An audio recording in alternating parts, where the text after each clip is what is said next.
حضرت امیر معاویہ رضی اللہ تعالیٰ عنہ کی کردار کشی. میں سند کی بات کر رہا ہوں، صحیح کی بات بھی نہیں کر رہا، سند کی بات کر رہا ہوں. سند ہے ہی نہیں. سند وہ آپ سندیں دکھائیں گے یا کہ تقی عثمانی صاحب کو دکھائیں گے؟ یہ کون سا اصول ہے، کون سا دین ہے جو یہ سکھا رہا ہے کہ معاویہ نام رکھنے کے لیے ہم تیار نہیں ہیں، ہمارے دل دکھے ہوئے ہیں. اچھا، پھر ایک ذہن میں بات آئی کہ پرویز ایران کا بادشاہ تھا. اچھا. دنیا کی کسی کتاب کے اندر بھی یہ بات موجود نہیں ہے. یہ بھی تو کہیں نہیں ہے کہ حضور علیہ السلام ان سے صرف خطوط لکھواتے تھے. یا تو اس کا یہ نتیجہ نکلا کہ کاتب وحی ہونا کوئی ٹائٹل ہی نہیں ہے. یعنی یہ سیدنا معاویہ رضی اللہ عنہ کی دشمنی میں ایسے ایسے اصول کھڑے کرتا ہے کہ ان کی زد میں پھر صحابہ نہیں بلکہ اہل بیت بھی آ جاتے ہیں. کتنا بچتا ہے، ایک آیت بھی نہیں بچتی. ایسا ہی ہے، ایک آیت بھی نہیں بچتی. اللہ اکبر. لا حول ولا قوت الا باللہ. چشتی رسول اللہ پڑھوایا گیا. جب اس نے دیکھا کہ اب یہ میرے شاگرد اس بات کو ہضم کر چکے ہیں، ٹھیک ہے، اب اس نے اگلا قدم اٹھایا، حضرت معاویہ رضی اللہ تعالیٰ عنہ پر بھی بہتان لگا دیا.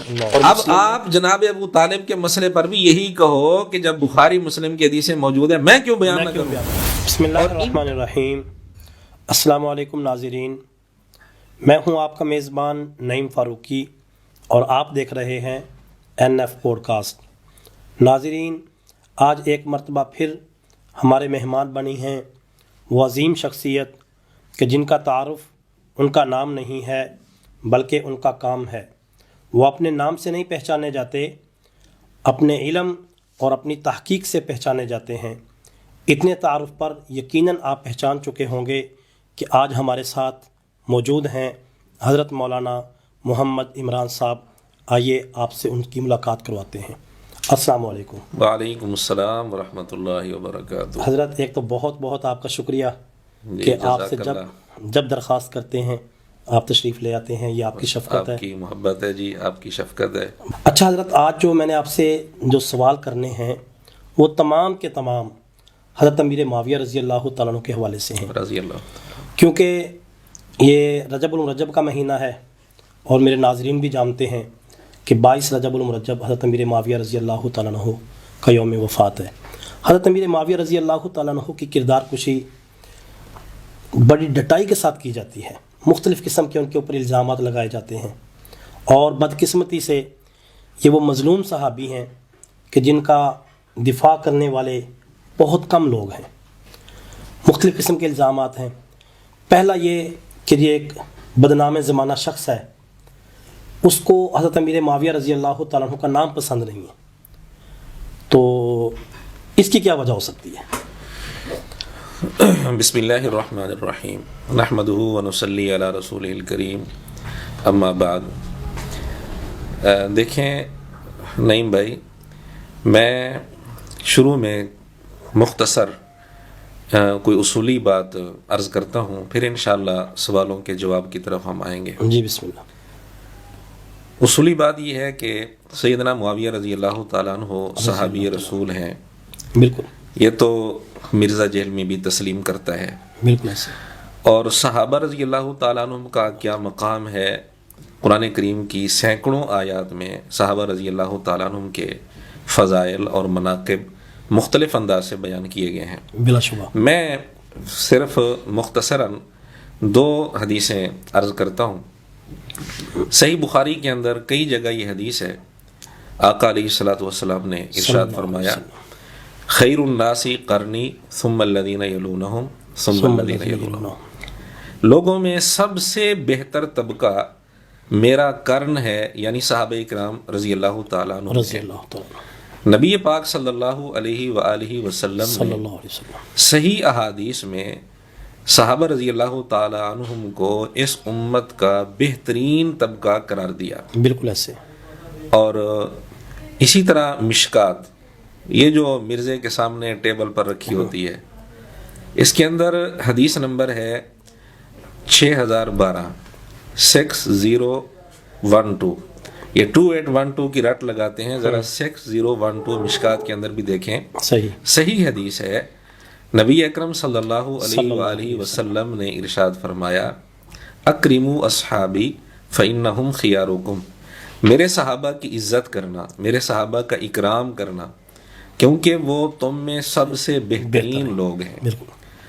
اب جب صحابہ رضی اللہ تعالیٰ عنہم کا اتنا مقام ہے قرآن کریم کی سینکڑوں آیات میں اللہ رب العزت نے واضح کیا، احادیث میں آقا علیہ الصلوۃ والسلام نے بیان فرمایا، تو صحابہ رضی اللہ تعالیٰ عنہم کے اکرام کا نبی پاک صلی اللہ علیہ وسلم نے خصوصی طور پر حکم فرمایا، تاکید فرمائی.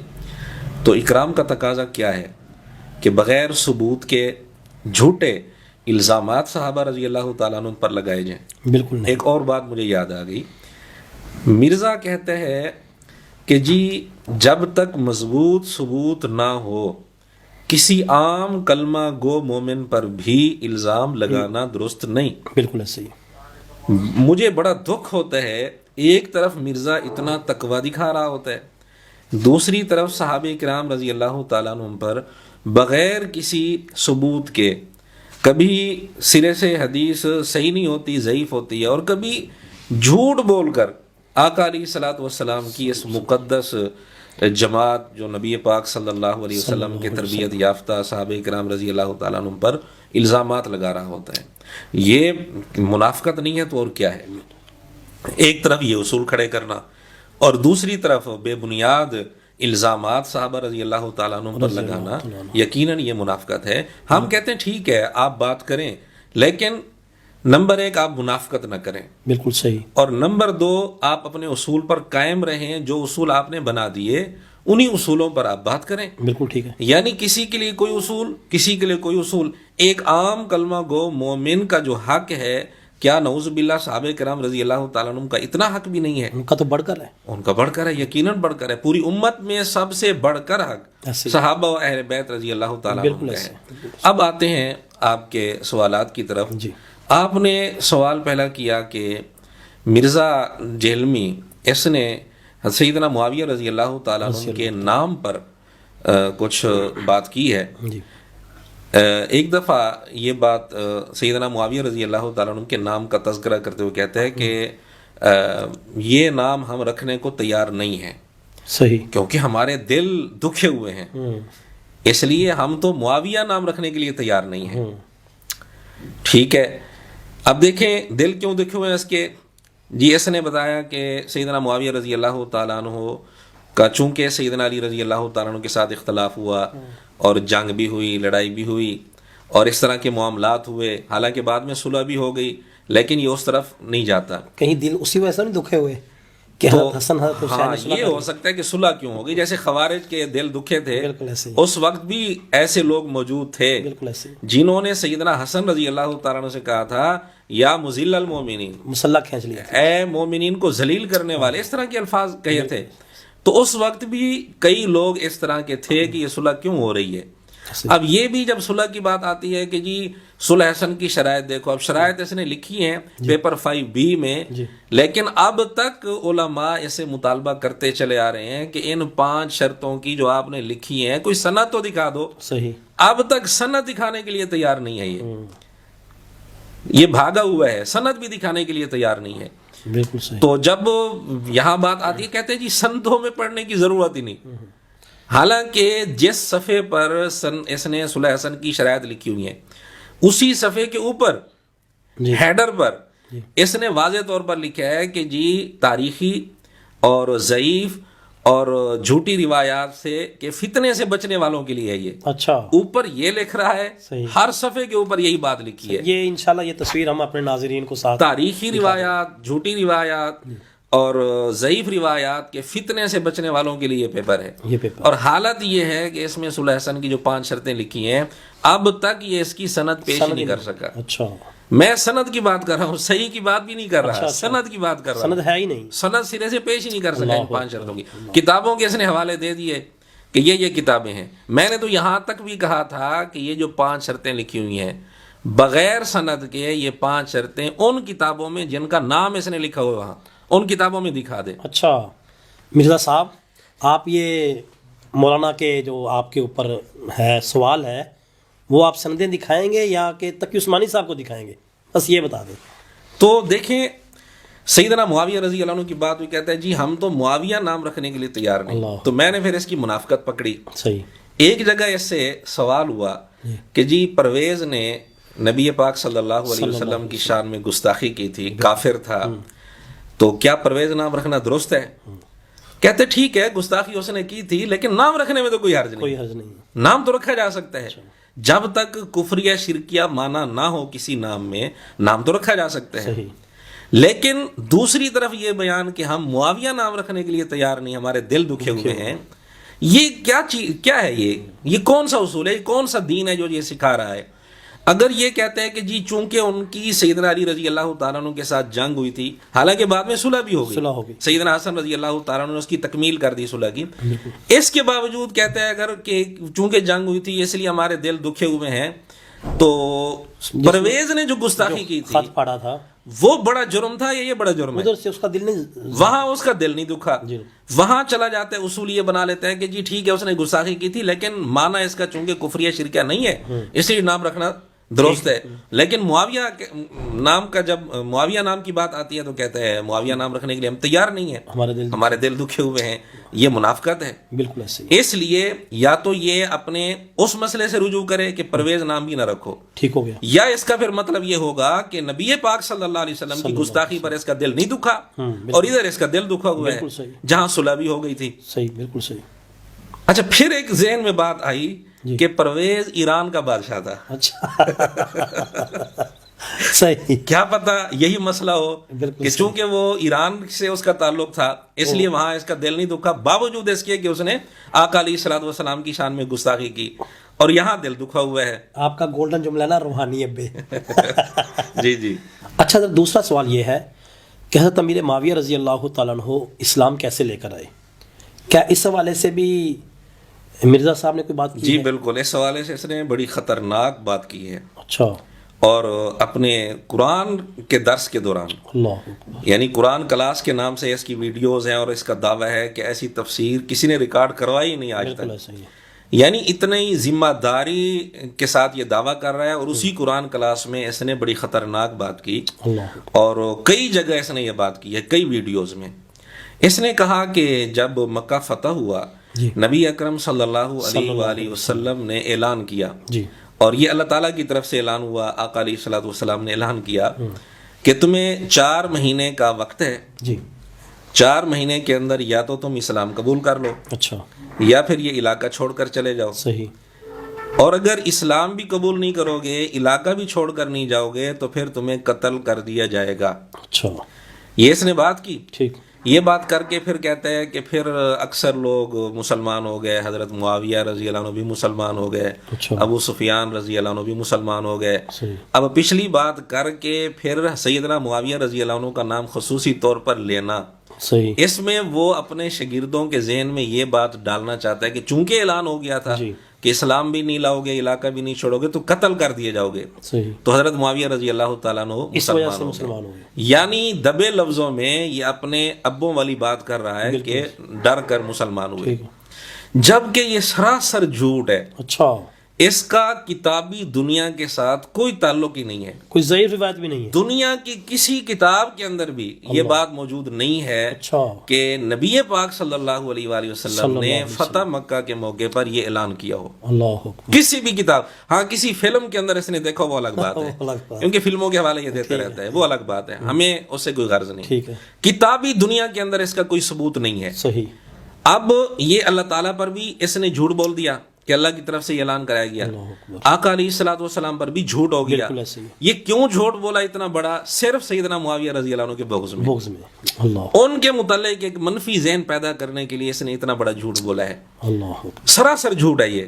ہاں سورۃ توبہ کے اندر یہ بات آتی ہے، اللہ تعالیٰ کی طرف سے یہ اعلان ہے 4 مہینے کی مہلت کا. صحیح. تو لیکن سورۃ توبہ یہ نازل ہو رہی ہے فتح مکہ کے 1 سال بعد. اچھا. جو صورت نازل فتح مکہ کے 1 سال بعد ہو رہی ہے. صحیح. اب وہ اعلان تو فتح مکہ کے موقع پر نہیں ہو سکتا. بالکل صحیح ہے.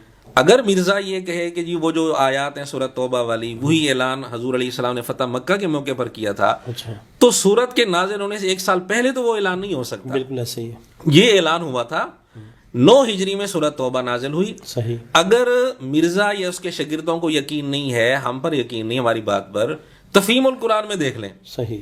تفہیم القرآن مولانا مودودی کی، جس کے متعلق مرزا کہتا ہے دنیا کی سب سے بہترین تفسیر ہے، صحیح ڈاکٹر اسرار صاحب کی تفسیر کو دیکھ لیں، صحیح اور مرزا خود بھی ایک جگہ مان گیا کہ سورہ توبہ فتح مکہ کے بعد نازل ہوئی ہے، 9 ہجری میں نازل ہوئی ہے، صحیح یہ خود بھی مان رہا ہے۔ صحیح تو جو سورت 9 ہجری میں نازل ہو رہی ہے اس کا فتح مکہ کے ساتھ کیا تعلق؟ بالکل اس لیے سورہ توبہ کا حوالہ تو دیا نہیں جا سکتا۔ بالکل ٹھیک ہے، اس کے علاوہ دنیا کی کسی کتاب کے اندر مرزا یا اس کا کوئی شاگرد دکھا دے حضور علیہ السلام نے فتح مکہ پر یہ اعلان کیا ہو، صحیح ہم اپنی بات سے رجوع کر لیں گے، بالکل ٹھیک ہو گیا، کسی کتاب کے اندر موجود نہیں ہے۔ بالکل ٹھیک ہو گیا۔ اچھا حضرت مرزا انجینئر صاحب حضرت امیر معاویہ رضی اللہ تعالیٰ عنہ کے بارے میں ایک یہ بھی اعتراض کرتے ہیں کہ حضرت امیر معاویہ رضی اللہ تعالیٰ عنہ کے بارے میں حدیث مبارکہ میں کاتب کا لفظ آیا ہے، اور کاتب سے مراد وحی کی کتابت نہیں ہے، بلکہ جو خطوط لکھے گئے تھے حضرت امیر معاویہ رضی اللہ تعالیٰ عنہ نے وہ خطوط لکھے ہیں، ان کو کاتب وحی کہنا غلط ہے۔ اس کے بارے میں آپ کیا فرمائیں گے؟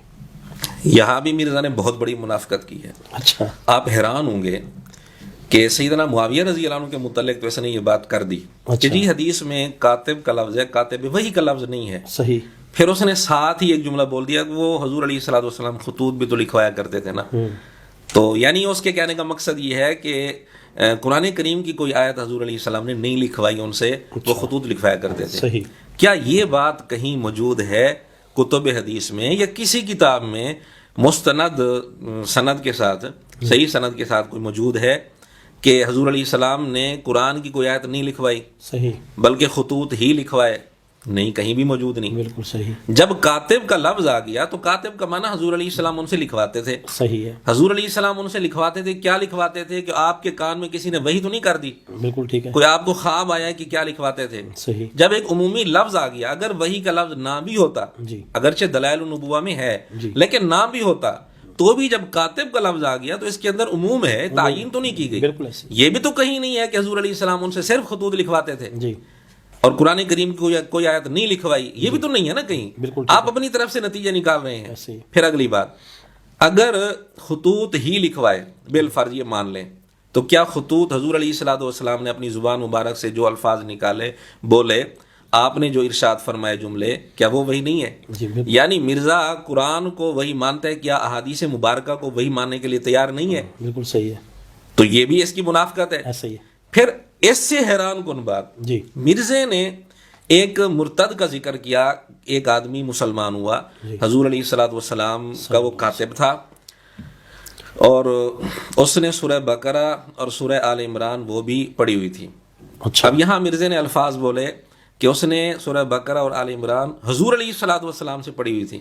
صحیح، یہ لفظ کسی حدیث میں نہیں آتا کہ حضور علیہ السلام سے پڑھی ہوئی تھی، کسی اور سے بھی ہو سکتا ہے پڑھی ممکن ہوں، ہے، ممکن ہے حضور علیہ السلام سے پڑھی ہوں، یہ لفظ حدیث میں نہیں کہ حضور علیہ السلام سے پڑھی تھی۔ صحیح، اگر یہی جملہ سیدنا معاویہ رضی اللہ عنہ کے لیے ہوتا جی تو مرزے نے فوراً یہ کہنا تھا بس صرف اتنی بات ہے کہ اس نے سورہ بقرہ اور آل عمران پڑھی تھی، یہ نہیں ہے حدیث میں کہ حضور علیہ السلام سے پڑھی ایسے تھی۔ ہی، وہاں اس نے فوراً یہ اعتراض کرنا تھا، بالکل ایسے ہی، یہ نقطہ اٹھانا تھا، ٹھیک ہے، لیکن چونکہ نام کسی اور کا تھا وہاں اس کو کوئی مقصد نہیں، غرض نہیں ہے۔ جی اچھا خیر، اس نے یہ کہا کہ سورہ بقرہ اور آل عمران حضور علیہ السلام سے اس نے پڑھی تھی، جی حضور علیہ السلام سے یہ لفظ حدیث میں نہیں۔ ٹھیک ہے، اگلی جو اس نے بات کی، کہتے ہیں کہ جی وہ کاتب تھا اور وہ کاتب وحی تھا، اچھا اور ساتھ کہتے ہیں بخاری مسلم میں ہے کہ وہ کاتب وحی تھا۔ اچھا، اب اس نے واضح طور پر جی اس کے لیے کاتب وحی کا لفظ استعمال کیا، ٹھیک ہے، اور ساتھ حوالہ بھی دیا بخاری مسلم کا، اچھا، حالانکہ بخاری مسلم میں اس آدمی کے ساتھ وحی کا لفظ موجود نہیں ہے۔ صحیح، بخاری مسلم تو کیا کسی بھی کتاب میں، حدیث کی کسی بھی کتاب میں اچھا، وحی کا لفظ موجود نہیں ہے۔ صحیح، وہاں وحی کا لفظ موجود نہیں تھا، لیکن بڑی آسانی سے وہ مرزے کے نزدیک کاتب وحی بن گیا، ٹھیک ہے، اس کو کاتب وحی کہنا درست ہو گیا۔ مرتد، جب سیدنا معاویہ رضی اللہ عنہ کی بات آئی تو فوراً اس نے یہ اعتراض جڑ دیا کہ جی کاتب کا لفظ ہے، وحی کا لفظ نہیں ہے، تو یہ منافقت نہیں ہے تو اور کیا ہے؟ ایسے ہی ہے، اگر وحی کا لفظ ضروری ہے جی تو پھر اس مرتد کے لیے مرزے نے کاتب وحی کا لفظ کیوں استعمال کیا؟ بالکل ٹھیک اور حوالہ بھی دیا بخاری مسلم کا، جو کہ غلط ہے، جو کہ غلط ہے۔ اچھا پھر جب یہ اس نے دیکھا کہ یہ اس طرح تو میری بات نہیں بن رہی تو کاتب وحی ماننا پڑے گا، تو پھر کہتے ہیں تو کاتب وحی ہونا یہ کون سا کوئی ٹائٹل ہے وہ مرتد بھی تو ہو گیا تھا نا کاتب وحی. لا حول ولا قوت الا باللہ. استغفر. نعوذ باللہ. اگر کوئی کاتب وحی مرتد ہو گیا تو اس کا یہ نتیجہ نکلا کہ کاتب وحی ہونا کوئی ٹائٹل ہی نہیں ہے. یہ تو ایسے ہے جیسے کل مرزا یہ کہہ دے کہ جی فلاں فلاں مسلمان یہ مرتد ہو گئے تھے تو اسلام کون سا ٹائٹل ہے. وہ مسلمان بھی تو مرتد، وہ بھی تو مسلمان تھا، کاتب وحی جو مرتد ہوا تھا مسلمان تو تھا. تو پھر اس سے یہ نتیجہ نکالا جائے کہ نعوذ باللہ اسلام کوئی ٹائٹل نہیں ہے، کوئی شرف کی بات نہیں ہے. بھئی جو مرتد ہو گیا اس کے لیے ٹائٹل نہیں ہے. جو ایمان پر رہے ان کے لیے یہ بہت بڑے شرف کی بات ہے، بہت بڑی فضیلت کی بات ہے.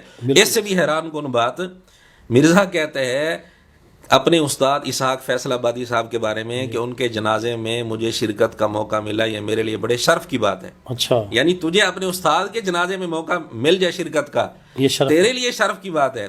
سیدنا معاویہ رضی اللہ تعالیٰ عنہ کاتب وحی ان کے لیے کوئی شرف کی بات نہیں ہے. یہ سب سیدنا معاویہ رضی اللہ عنہ سے بغض کا نتیجہ ہے. پھر اس نے جو اصول کھڑا کیا کاتب وحی کوئی ٹائٹل نہیں، اس کا مطلب سیدنا علی رضی اللہ تعالیٰ عنہ کاتب وحی تھے، ان کے لیے کوئی ٹائٹل نہیں ہوگا. نعوذ باللہ.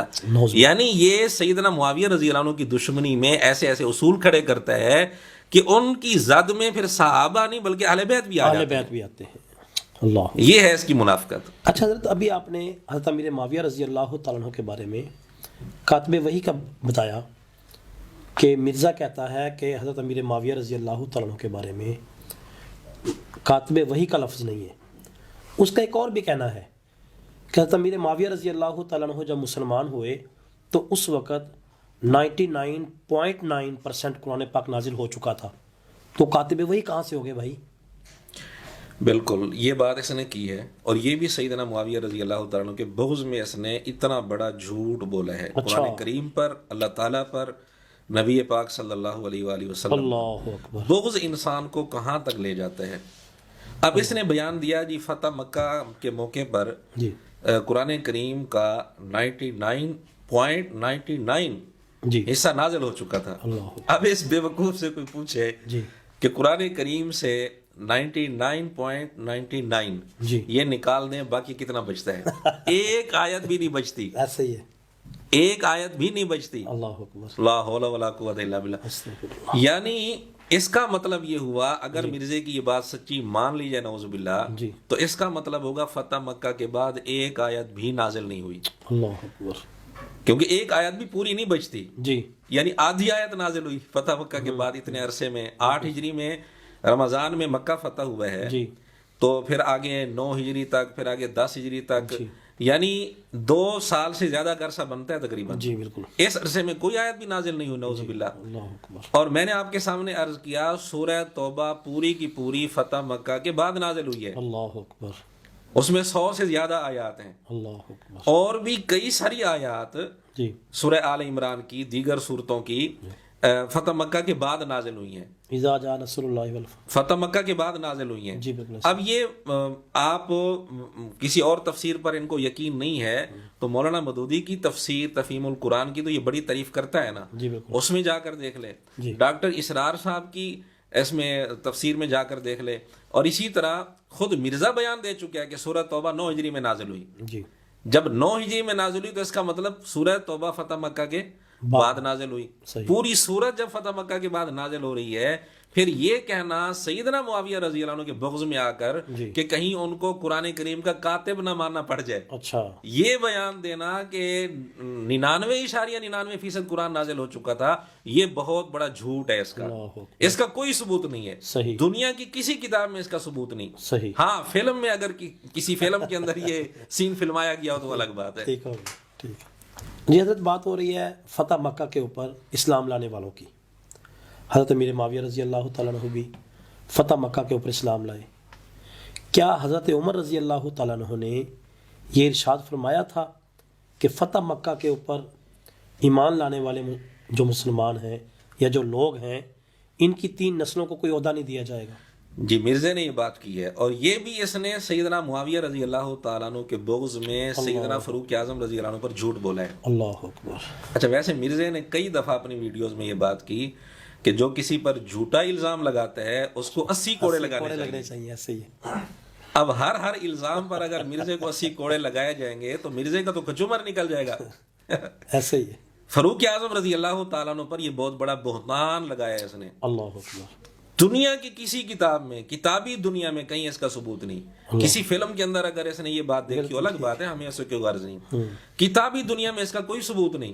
یہ کہتے ہیں کہ فاروق اعظم رضی اللہ تعالیٰ عنہ نے سیدنا عثمان رضی اللہ تعالیٰ عنہ کا تذکرہ کرتے ہوئے اس نے کہا کہ سیدنا عثمان رضی اللہ تعالیٰ عنہ نے فتح مکہ پر اسلام لانے والوں کو گورنر لگا دیا، حالانکہ سیدنا عمر رضی اللہ تعالیٰ عنہ نے کہا تھا فتح مکہ پر اسلام لانے والوں کی 3 نسلوں کو عہدہ نہ دینا. یہ لفظ اس نے بولے ہیں مرزا نے، اور حضرت عمر رضی اللہ عنہ پر جھوٹ بولا ہے. حضرت امیر معاویہ کو حضرت عمر نے نہیں بالکل یہی تو بات میں کرنے لگا تھا. اللہ اکبر. کہ سیدنا معاویہ رضی اللہ عنہ کو حضرت عمر نے ہی گورنر لگایا تھا. اللہ اکبر. شام کا گورنر خود بنایا، حضرت عمر نے خود بنایا تھا. جی. اب یہاں اس کو درد شروع ہو گیا. کہتے ہیں کہ جی وہ ایسا ہوا تھا کہ کوئی اور تھا نہیں. لوگوں نے جب ایک گورنر شہید ہوا یا فوت ہوا تو لوگوں نے خود ہی حضرت معاویہ کو منتخب کر دیا، گورنر بنا دیا. اچھا. تو حضرت عمر رضی اللہ عنہ تک جب خبر پہنچی تو انہوں نے کہا چلو ٹھیک ہے، لوگوں نے بنا دیا، چلو ٹھیک ہے، اب اس کو کیسے واپس لیں اور ان کو معزول کریں. یعنی سیدنا عمر رضی اللہ عنہ اتنے کوئی نعوذ باللہ کمزور تھے، ان کی حکومت اتنی کوئی کمزور تھی، لوگ جس کو چاہیں گورنر بنا دیں. اگر گورنری کے لیے وہ اہل نہیں تھے تو فاروق اعظم رضی اللہ تعالیٰ عنہ تو فوراً ان کو ہٹا دیتے. بالکل ایسے ہی فوراً ہٹا دیتے. اور یہ بھی غلط بات ہے. تاریخ آپ صحابہ کے حالات پر جو کتابیں لکھی ہیں ان میں آپ دیکھیں، الاستیاب، اسد الغابہ، الاصابہ، ان کا حوالہ خود مرزا دیتا ہے. جی جی بالکل. یہ بات آپ کو مل جائے گی کہ سیدنا فاروق اعظم رضی اللہ عنہ نے خود بنایا تھا. جی ایسے ہی. اچھا، پھر یہاں بھی اس نے دیکھا کہ بات تو نہیں بنتی نظر آتی. پھر اس نے یہ بات کر دی وہ چکر دینے کے لیے کہ اصل میں حضرت عمر رضی اللہ تعالیٰ عنہ کا یہ اصول تھا، ان کا یہ طریقہ تھا کہ ہر 4 سال بعد گورنر تبدیل کر دیتے تھے. ٹھیک ہو گیا. ہٹا دیتے تھے گورنر کو. پہلی بات تو یہ کس کتاب میں یہ بات لکھی ہے؟ اچھا. صحیح سند کے ساتھ کوئی ثبوت پیش کریں. بالکل ٹھیک. دوسری بات، آپ کتابیں اٹھا کر دیکھیں، صحابہ کے حالات پر جو کتابیں ہیں ان سے آپ کو پتہ چلے گا کہ سیدنا معاویہ رضی اللہ تعالیٰ عنہ گورنر جب بنے تو فاروق اعظم رضی اللہ تعالیٰ عنہ کی جب شہادت ہوئی 4 سال اس وقت گزر چکے تھے. اچھا. کچھ دن اوپر گزر چکے تھے. صحیح. 4 سال سے زیادہ عرصہ گزر گیا تھا. صحیح. اور مرزا کہتے ہیں کہ اگر 4 سال تک حضرت عمر زندہ رہتے تو ان کو بھی ہٹا دیتے. حالانکہ 4 سال سے زیادہ عرصہ انہوں نے گزارا اللہ گورنری کا حضرت عمر رضی اللہ تعالیٰ عنہ کی زندگی میں. صحیح. یہ بھی اس کا جھوٹ ہے. ٹھیک ہے. اگلی بات، اس نے کہا کہ جی حضرت عمر رضی اللہ تعالیٰ عنہ نے یہ اس لیے کہا تھا کہ وہ چونکہ فتح مکہ پر جو اسلام لانے والے تھے ان کی وہ تربیت نہیں ہوئی تھی. اچھا. اس لیے انہوں نے کہا تھا 3 نسلوں کو، یعنی اس کا مطلب 3 نسلوں تک تربیت نہیں ہوگی ان کی. ٹھیک ہو گیا. آپ حیران ہوں گے، جی نبی پاک صلی اللہ علیہ وسلم نے مکہ کا جو ایک مرکزی شہر تھا، جی اسلامی حکومت کا مرکزی شہر ہے، ابھی بھی ہے، مکہ کا گورنر، جی پہلا گورنر جی جو مقرر ہو رہا ہے، جی عتاب بن اسید رضی اللہ تعالیٰ رضی اللہ تعالیٰ عنہ، وہ فتح مکہ پر مسلمان ہوئے. اللہ اکبر. واہ. یعنی اسی وقت مسلمان ہوئے. ہاں. آقا علیہ الصلوۃ والسلام نے اسی وقت ان کو گورنر بنا دیا. اور یہ کہہ رہا تربیت نہیں ان کی. یہ کہہ رہا تربیت نہیں ہوئی. میں نے کہا اگر تو ہوتا نا حضور علیہ الصلوۃ والسلام کے سامنے اس وقت، تو نے یہی کہنا تھا کہ یا رسول اللہ آپ کیا کر رہے ہیں، یہ تو ابھی مسلمان ہوئے، ان کو تو تربیت نہیں ہوئی. اللہ اکبر. پھر تیرے ساتھ جو حشر ہونا تھا عبداللہ بن ابی والا، وہی پھر حشر ہوتا. ٹھیک ہے. تو یعنی حضور علیہ الصلوۃ والسلام ایسے لوگوں کو خود گورنر بنا رہے ہیں. صحیح. عتاب بن اسید کی زیادہ عمر بھی نہیں تھی، تقریباً کوئی 22 سال عمر تھی ان کی. اچھا. اسی وقت مسلمان ہوئے، حضور علیہ الصلوۃ والسلام نے گورنر بھی بنا دیا. حضور علیہ الصلوۃ والسلام کی زندگی تک وہ گورنر رہے. ماشاءاللہ. اگلی بات، صدیق اکبر رضی اللہ تعالیٰ عنہ جب تک زندہ رہے وہ گورنر رہے. واہ واہ واہ. اگلی بات، جب تک وہ خود زندہ رہے عتاب بن اسید، وہ گورنر وہی رہے. اچھا. حضرت عمر نے بھی گورنر چینج تبدیل کیا. نہیں ہوا. نہیں، جن دنوں میں صدیق اکبر رضی اللہ عنہ کی وفات ہوئی انہی دنوں میں ان کی وفات بھی ہو گئی. ٹھیک ٹھیک. یعنی وفات تک گورنر وہی رہے. گورنر ان کو گورنر وہاں کا تبدیل نہیں ہوا، کیونکہ رسول اللہ صلی اللہ علیہ وسلم نے یہ فتح مکہ پر اسلام لانے والے ہیں. اللہ اکبر. اور بھی کئی لوگ ہیں، یالا بن امیہ ہیں جو فتح مکہ پر مسلمان ہوئے تھے. حضرت عمر رضی اللہ تعالیٰ عنہ نے یہ یمن کے علاقے کا ان کو گورنر بنایا تھا. صحیح. یمن کے ایک علاقے کا، جی وہ فتح مکہ پر مسلمان ہوئے ہیں. اچھا. تو فاروق اعظم رضی اللہ تعالیٰ عنہ ایسے لوگوں کو گورنر بنا رہے ہیں. اور خود نبی پاک صلی اللہ علیہ وسلم ایسے لوگوں کو گورنر بنا رہے ہیں جی تو فاروق اعظم رضی اللہ عنہ یہ بات کیسے کر سکتے ہیں؟ بالکل ٹھیک ہے. اور اسلامی افواج کا سپہ سالار جو پہلا جی صدیق اکبر رضی اللہ تعالیٰ عنہ نے کس کو بنایا تھا؟ یزید بن ابی سفیان رضی اللہ تعالیٰ عنہ کو، اچھا حضرت معاویہ رضی اللہ عنہ کے بھائی. جی پہلے تاریخ کی کتابوں میں یہ بات ملتی ہے کہ سب سے پہلے افواج انہی کی کمان میں صدیق اکبر رضی اللہ تعالیٰ عنہ نے دی تھی. اچھا پھر بعد میں خالد بن ولید رضی اللہ تعالیٰ عنہ کی کمان میں یہ سارے لشکر آئے تھے. تو بہرحال یہ اس کا فاروق اعظم رضی اللہ تعالیٰ عنہ پر جھوٹ ہے، بالکل بہت بڑا بہتان ہے. اس کے اصول کے مطابق 80 کوڑے لگنے چاہیے. ٹھیک ہو گیا جی. آج ہم نے بتانا ہے کہ اس کو 80 کوڑے کہاں کہاں پہ مارے جائیں گے. جی حضرت، جیسا کہ میں نے شروع میں عرض کیا تھا کہ آج کی ہماری ساری کی ساری نشست حضرت امیر معاویہ رضی اللہ تعالیٰ عنہ کے عنوان پر ہے. کیا حضرت امیر معاویہ رضی اللہ تعالیٰ عنہ کے بارے میں جو الزام لگایا جاتا ہے کہ حضرت ابو بکرہ رضی اللہ تعالیٰ عنہ کے حدیث سنانے پر ان کو گردن سے پکڑ کر نکال دیا گیا حضرت امیر معاویہ رضی اللہ تعالیٰ عنہ کی محفل میں، اس میں کتنی صداقت ہے؟ اصل میں یہ حدیث ترمذی اور ابو داود کے اندر بھی موجود ہے، صحیح، لیکن اس میں اگلا حصہ نہیں ہے کہ حضرت ابو بکرہ رضی اللہ عنہ نے یہ حدیث حضرت معاویہ رضی اللہ عنہ کو سنائی ٹھیک ہے، تو ان کو گردن سے پکڑ کر نکالا گیا. وہ حصہ ترمذی اور ابو داود میں نہیں ہے. صحیح. ترمذی اور ابو داود میں صرف اتنا حصہ ہے کہ حضور علیہ الصلوۃ والسلام اور حضرت ابو بکر صدیق رضی اللہ تعالیٰ عنہ کا وزن میں مقابلہ کیا گیا، حضور علیہ الصلوۃ والسلام کا وزن بڑھ گیا. پھر ابو بکر عمر رضی اللہ عنہ کا مقابلہ کیا گیا، ابو بکر رضی اللہ عنہ بڑھ گئے. جی. پھر عمر عثمان رضی اللہ عنہ کا مقابلہ کیا گیا تو حضرت عمر رضی اللہ عنہ بڑھ گئے. جی. پھر وہ میزان اٹھا لی گئی. صحیح. یہ حدیث ہے. ٹھیک. ترمذی اور ابو داود کے اندر جو اتنا حصہ ہے یہ بھی خود مرزے کے اصول کے مطابق ضعیف ہے. اچھا. اور مرزا جن کو استاد کہتا ہے، زبیر علی زئی صاحب جن کو اپنا استاد مانتا ہے، جی، انہوں نے خود اس کو ضعیف لکھا ہے. اور وجہ یہ لکھی ہے کہ اس میں حسن بصری راوی ہے، وہ مدلس ہے اور ان سے روایت کر رہا ہے. جی. اور مرزے نے بارہا یہ اصول بتایا ہوا ہے کہ جب مدلس راوی ان سے روایت کرے وہ روایت ضعیف ہوتی ہے. صحیح. اور حسن بصری کا اس نے کئی جگہ نام لیا ہوا ہے کہ یہ چونکہ ان سے روایت کر رہے ہیں جی، اور اس لیے یہ روایت ضعیف ہے. ٹھیک. اب اس کے اصول کے مطابق تو وہ روایت بھی ضعیف تھی، اس کو بیان نہیں کرنی چاہیے تھی. بالکل ٹھیک ہے، کیونکہ یہ خود کہتے ہیں کہ ہم تو جی صحیح حدیثیں بیان کرتے ہیں، ہمارے پاس صحیح حدیثوں کا اتنا ذخیرہ ہے کہ ہمیں ضعیف حدیثوں کی ضرورت نہیں. تو ضعیف حدیثیں کیوں پیش کر رہا ہے؟ جی. ضعیف حدیث بھی وہ جو خود اس کے اپنے اصول کے مطابق ضعیف ہے. ٹھیک ہے. پھر حیران کن بات، بڑے افسوس کی بات ہے، دکھ کی بات ہے کہ اس نے پھر اگلا حصہ بیان کیا حضرت معاویہ رضی اللہ تعالیٰ عنہ کے بغض میں آ کر. جی.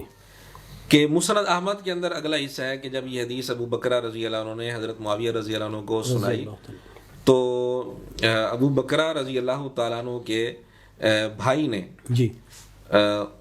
نے یا بھتیجے نے کسی نے ان کو گردن سے پکڑ کر باہر نکال دیا، شاید ان کے بھائی نے. ٹھیک ہے. تو وہ سیدنا معاویہ رضی اللہ تعالیٰ عنہ کی طرف سے عہدیدار تھے. جی، رضی اللہ تعالیٰ عنہ. اب یہ بات کر کے مرزا سیدنا معاویہ رضی اللہ تعالیٰ عنہ کے بارے میں ایک منفی ذہن بنا رہے ہیں کہ دیکھو وہ کس قدر ان کی طرف سے ایک جبر تھا، دباؤ تھا اور یہ کیفیت تھی کہ حدیث سنانے پر ان کو گردن سے پکڑ کر نکالا جا رہا ہے. 3 دفعہ حدیث سنائی تو مرزا کہتے ہیں تینوں دفعہ ہی گردن سے پکڑ کر نکالا گیا. یہ مرزے کا جھوٹ ہے. اچھا. تیسری دفعہ اس کے اندر بھی یہ بات نہیں ہے. تیسری دفعہ حضرت معاویہ رضی اللہ عنہ نے جواب دیا اور بڑی بردباری کے ساتھ جواب دیا. حضرت معاویہ رضی اللہ تعالیٰ عنہ نے اس روایت کے اندر بھی ایسی بات نہیں ملتی کہ حضرت معاویہ رضی اللہ عنہ کی طرف سے کوئی سخت لفظ بولا گیا ہو، یہ انہوں نے کہا ہو بھی اس کو نکال دو، ایسا نہیں ہے. چلو خیر، یہ روایت ضعیف ہے. مسند احمد کے اندر جو اگلا حصہ ہے، اصل روایت بھی خود مرزے کے اصول کے مطابق ضعیف ہے اور جو اضافہ ہے وہ بھی ضعیف ہے. اس کے اندر ایک راوی ہے علی بن زید بن جدعان مسند احمد کی روایت میں، جس میں یہ تذکرہ ہے کہ ان کو گردن سے پکڑ کر نکالا گیا. صحیح. علی بن زید بن جدعان یہ ضعیف راوی ہے، اس پر تقریباً محدثین کا اتفاق ہے. اچھا. اور آپ کو مزے کی بات بتاؤں کہ مشکات جو مرزے کے سامنے ٹیبل پر رکھی ہوتی ہے، مرزا کہتا ہے یہ کتابیں میری پڑھی ہوئی ہیں، پڑھی ہوئی نہیں ہے، حالانکہ ہیں پڑھی ہوئی نہیں ہے اس کی. ٹھیک ہے، صحیح ہے. اسی مشکات کی تخریج میں زبیر علی زئی صاحب نے، جن کو مرزا اپنا استاد کہتے ہیں، انہوں نے 28 جگہ اس کو ضعیف لکھا ہے. اللہ اکبر. اس راوی کو. اچھا. ہم وہ نمبر آپ کو دے دیں گے، شو کرا دینا، آپ ٹھیک ہے ڈسپلے کرا دینا. جی 28 جگہ اسی مشکات میں جو اس کے سامنے ٹیبل پر رکھی ہوئی ہے، اچھا جس راوی کو اس کے استاد نے ضعیف لکھا وہ بڑے دھڑلے کے ساتھ اور اس انداز سے کہ جی خطرناک الفاظ ہیں، بڑی اہمیت کے ساتھ ان کو بیان کر رہا ہے. حضرت امیر یہ معاویہ نہیں کے بتا بغض میں. یہ نہیں بتا رہا کہ اس کے اندر یہ راوی موجود ہے اور یہ روایت تو ضعیف ہے، بالکل ضعیف ہے، اور مرزے کے انداز کے مطابق جعلی روایت ہے یہ. جی اچھی اچھا، مرزا علماء پر ہوٹنگ کرتے ہیں کہ جی انہوں نے شوکیسوں میں کتابیں رکھی ہوتی ہیں، پڑھی نہیں ہوتی، یہ گدھوں کی طرح ہیں. اچھا تو مرزا جی آپ نے جو اپنے سامنے ٹیبل پر کتاب رکھی ہوئی ہے جس میں 28 جگہ ایک راوی کو ضعیف لکھا ہوا ہے، جی آپ نے تو نہیں پڑھا. اگر پڑھا ہے تو پھر آپ نے منافقت کی ہے بہت بڑی. آپ کو بتانا چاہیے تھا کہ یہ راوی موجود ہے، اس کے اندر یہ ضعیف روایت ہے، یہ جعلی روایت ہے، بتانا چاہیے تھا نا آپ کو. یہ نہیں بتایا. اگر آپ کو پتا تھا تو آپ نے منافقت کی، اگر نہیں پتا تھا تو آپ گدھے ہیں اپنے اصول کے مطابق. ہم نہیں کہہ رہے، اپنے اصول کے مطابق. جی حضرت امیر معاویہ رضی اللہ تعالیٰ عنہ کے بارے میں کوئی اس طرح کا بھی ہے کہ انہوں نے اپنے نام کا کلمہ پڑھایا تھا، لا الہ الا اللہ معاویہ رسول اللہ؟ یہ بھی اس نے بہت بڑا جھوٹ بولا ہے سیدنا معاویہ رضی اللہ تعالیٰ عنہ کے بغض میں آ کر. جی پہلے یہ اپنے شاگردوں کا یہ ذہن بناتا رہا اشرف علی رسول اللہ پر کہ جی یہ کلمہ پڑھوایا گیا، اچھا چشتی رسول اللہ پڑھوایا گیا. جب اس نے دیکھا کہ اب یہ میرے شاگرد اس بات کو ہضم کر چکے ہیں، ٹھیک ہے، اب اس نے اگلا قدم اٹھایا، حضرت معاویہ رضی اللہ تعالیٰ عنہ پر بھی بہتان لگا دیا. اللہ اکبر. اور اس کے آپ جملے سنیں جی کہ یہ اس انداز میں، یعنی ایسے انداز میں بات کر جاتا ہے کہ سادہ آدمی کا ذہن وہاں تک نہیں جاتا کیا کہہ کر جا رہا ہے. صحیح. اب اس کے الفاظ اس انداز سے اس کے جملے ہیں کہ جی جو بھونک کر گئے اشرف علی رسول اللہ کہلوا کر، جی چشتی رسول اللہ پڑھوا کر، جی معاویہ رسول اللہ پڑھوا کر، اچھا بھونک کر گئے. اب یہ جملہ کس پر جا رہا ہے؟ جی سیدنا معاویہ رضی اللہ تعالیٰ عنہ کے متعلق یہ کیا الفاظ استعمال کر رہا ہے؟ اچھا، معاویہ رسول اللہ پڑھوا کر گئے، کس نے پڑھوایا تھا معاویہ رسول اللہ؟ کہیں بھی نہیں ہے، اچھا جھوٹ ہے سراسر. ہاں ایک روایت ہے، آج تک مرزے نے اس کی سند بتائی نہیں سرے سے، اچھا آج تک. حوالہ دیا ہے ایک جگہ جی تاریخ تبری کے اندر. جی پھر ہم نے تاریخ تبری دیکھی، جی تاریخ تبری کے اندر سند موجود ہے. ٹھیک. واقعہ اس طرح ہوا تھا اس روایت کے مطابق جی کہ عمر بن عاص رضی اللہ تعالیٰ عنہ کے ساتھ کچھ لوگ تھے. جی تو عمر بن عاص رضی اللہ تعالیٰ عنہ نے انہوں نے آنا تھا حضرت معاویہ رضی اللہ عنہ کے پاس. ٹھیک ہے. ان لوگوں کو حضرت عمر بن عاص رضی اللہ عنہ نے کہا تم نے یوں نہیں کہنا السلام علیکم یا امیر المومنین. جی ٹھیک ہے. جب وہ لوگ آئے تو صورتحال دے کر انہوں نے یہ کہا السلام علیکم یا رسول اللہ، ان لوگوں نے. اچھا. اب یہ روایت موجود ہے، ٹھیک ہے. بالکل جعلی روایت ہے. اچھا. تاریخ تبری کے اندر جو سند ہے، جی. ایک تو فلح راوی ہے، اس پر محدثین کی جرح ہے. ٹھیک ہے. پھر فلح راوی کہہ رہا ہے اخبرت مجہول کا صیغہ استعمال کر رہا ہے. جی. مجھے یہ واقعہ بتایا گیا ہے. کس نے بتایا؟ کس نے بتایا ہے کوئی پتہ نہیں. ٹھیک ہے. جس کو کہتے ہیں منقطع روایت. جی. اور مرزا کئی موقعوں پر منقطع روایت کو جعلی کہہ چکا ہے خود کہ یہ روایت جعلی ہے. صحیح. اگر اس انداز میں کوئی بات کرتے ہے کہ مجھے یہ بات بتائی گئی ہے تو مرزا خود کہتا ہے یہ جعلی روایت ہے. صحیح ہے. اگر اس طرح کی روایت صحیح بخاری کے اندر بھی ہو تو بھی اس کا بھی اعتبار نہیں ہے. ٹھیک ہے. خود مرزا اعتبار نہیں کرتا. صحیح. مثلا وہ روایت جو آتی ہے نبی پاک صلی اللہ علیہ وسلم نے خود کشی کی کوشش کی، اب یہ روایت بخاری میں ہے. ٹھیک ہے. مرزے نے یہاں وجہ بتائی کہ یہ روایت معتبر نہیں. کیوں؟ کیونکہ زہری راوی ہے، وہ کہہ رہا ہے بالاغانہ ہمیں یہ بات پہنچی ہے. کس نے پہنچائی ہے کوئی پتہ نہیں ہے. ٹھیک ہے. تو چونکہ یہ پتہ نہیں ہے کہ کس نے پہنچائی ہے، لہذا یہ روایت مرزا کہتے ہیں معتبر نہیں. یعنی اگر ایسی روایت بخاری میں بھی ہو تو معتبر نہیں ہے، تاریخ تبری کے اندر آ جائے وہ کیسے معتبر ہوگی؟ بالکل ٹھیک ہے. پھر سیدنا حسن رضی اللہ تعالیٰ عنہ کے متعلق روایات ہیں کہ وہ کثرت سے نکاح کرتے تھے، بہت زیادہ نکاح کیے تھے. جی. مرزا کہتا ہے وہ ساری روایات معتبر نہیں ہیں، جعلی ہیں، یہ وہ ہے. جی. وجہ کیا بتاتا ہے کہ جی سیدنا حسن رضی اللہ تعالیٰ عنہ کے پوتے نے بتایا ہے. رضی اللہ. پوتے کو کس نے بتایا؟ اچھا. کوئی پتہ نہیں. یعنی گھر کا بندہ بھی اگر بتا رہا ہے، جی. اگر اس نے یہ نہیں بتایا کہ مجھے کس نے خبر دی ہے، ٹھیک ہے، تو بھی مرزا کہتے ہیں معتبر نہیں. ٹھیک ہے. اور ادھر نہ چاہے گھر کا بندہ نہ پتہ نہیں یعنی کس علاقے سے اس کا تعلق, اور وہ اتنا کہہ رہا ہے کہ مجھے خبر دی گئی ہے, یہ بات بتائی گئی ہے. جی. یعنی جعلی روایت کی بنیاد پر ایک صحابی رسول کے متعلق اس طرح کا تبصرہ جی. کرنا وہ بندہ کر رہا ہے جو دوسری جگہ یہ تقوی دکھا رہا ہوتا ہے کہ جی جب تک مضبوط ثبوت نہ ہو کسی عام کلمہ گو مومن پر بھی الزام نہیں لگانا چاہیے. جی ایسے ہی. جو ایک عام کلمہ گو مومن کو حق دے رہا ہے یہ صحابہ کے لیے اتنا حق بھی نہیں سمجھتا. یہ بدبختی نہیں ہے تو اور کیا ہے, یہ منافقت نہیں ہے تو اور کیا ہے. اس لیے یہ روایت بالکل جعلی ہے. ٹھیک ہے. پھر اگلی بات, ان لوگوں نے کیا کہا تھا اس روایت کے مطابق, جعلی روایت کے مطابق, السلام علیکم یا رسول اللہ یہ کہا تھا. جی. اس نے اس کو کیا رنگ دیا کہ جی معاویہ رسول اللہ کلمہ پڑھوایا گیا ہے. جیسے کس نے پڑھوایا تھا؟ جی. جی. نعوذ باللہ حضرت معاویہ رضی اللہ تعالیٰ عنہ نے. جی. اس جعلی روایت کے اندر بھی یہ بات موجود نہیں ہے. تو اس پہ بھی 80 کوڑے بندے.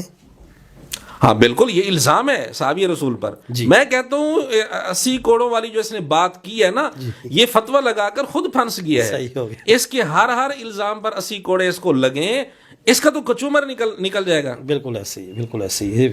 اچھا حضرت امیر معاویہ رضی اللہ تعالیٰ عنہ پر ان کی کردار کشی کرتے ہوئے ایک اور الزام لگایا جاتا ہے کہ انہوں نے حضرت ابن زبیر رضی اللہ تعالیٰ عنہ سے 1 کروڑ روپے کی زمین 1 ارب میں خریدی, اور وہ پیسے بھی بیت المال کے تھے. یعنی بیت المال کے پیسوں سے ان سے 1 کروڑ روپے کی زمین تھی وہ خریدی 1 ارب روپے میں. اس الزام میں کہاں تک صداقت ہے؟ مرزا نے یہ الزام لگایا ہے, بہت بڑا الزام ہے, بہت بڑا جھوٹ ہے, اور یہ جھوٹ بھی بخاری کا نام لے کر اس نے بولا ہے. اچھا. بخاری کا نام لے کر. صحیح بخاری کے اندر ایک روایت تھی, اس کو غلط رنگ دے کر اپنے طرف سے جھوٹ شامل کر کے اس نے یہ ساری بات کی ہے. صحیح. تو پھر جتنے اس نے جھوٹ بولے ہیں ہر جھوٹ پر اس کو 80 کوڑے لگنے چاہیے اس کے اپنے اصول کے مطابق. کئی سارے اس نے جھوٹ بولے ہیں, حتیٰ کہ اس نے جو فتوے لگائے سیدنا معاویہ رضی اللہ عنہ کے بغض میں آ کر, ان فتووں کی زد میں اہل بیت بھی آ جاتے ہیں اسی روایت کے اندر. صحیح. نعوذ باللہ. یہ روایت صحیح بخاری کے اندر موجود ہے. جی. اور حدیث نمبر ہے 3129. جی. وہ یہ ہے کہ حضرت زبیر رضی اللہ تعالیٰ عنہ شہید ہو گئے. جی. ان پر کافی سارا قرضہ تھا. جی. اور ان کی زمینیں بھی کافی ساری تھیں. جی. تو وہ زمینیں حضرت ابن زبیر رضی اللہ تعالیٰ عنہ نے بیچی. جی. زمینیں بیچ کر قرضہ ادا کیا. جی. اب زمین جو بیچی تھی جی. وہ زمین خالی حضرت معاویہ رضی اللہ عنہ نہیں خریدی تھی. صحیح. اس کو خریدنے والے اور بھی بہت سارے لوگ تھے. ٹھیک ہے.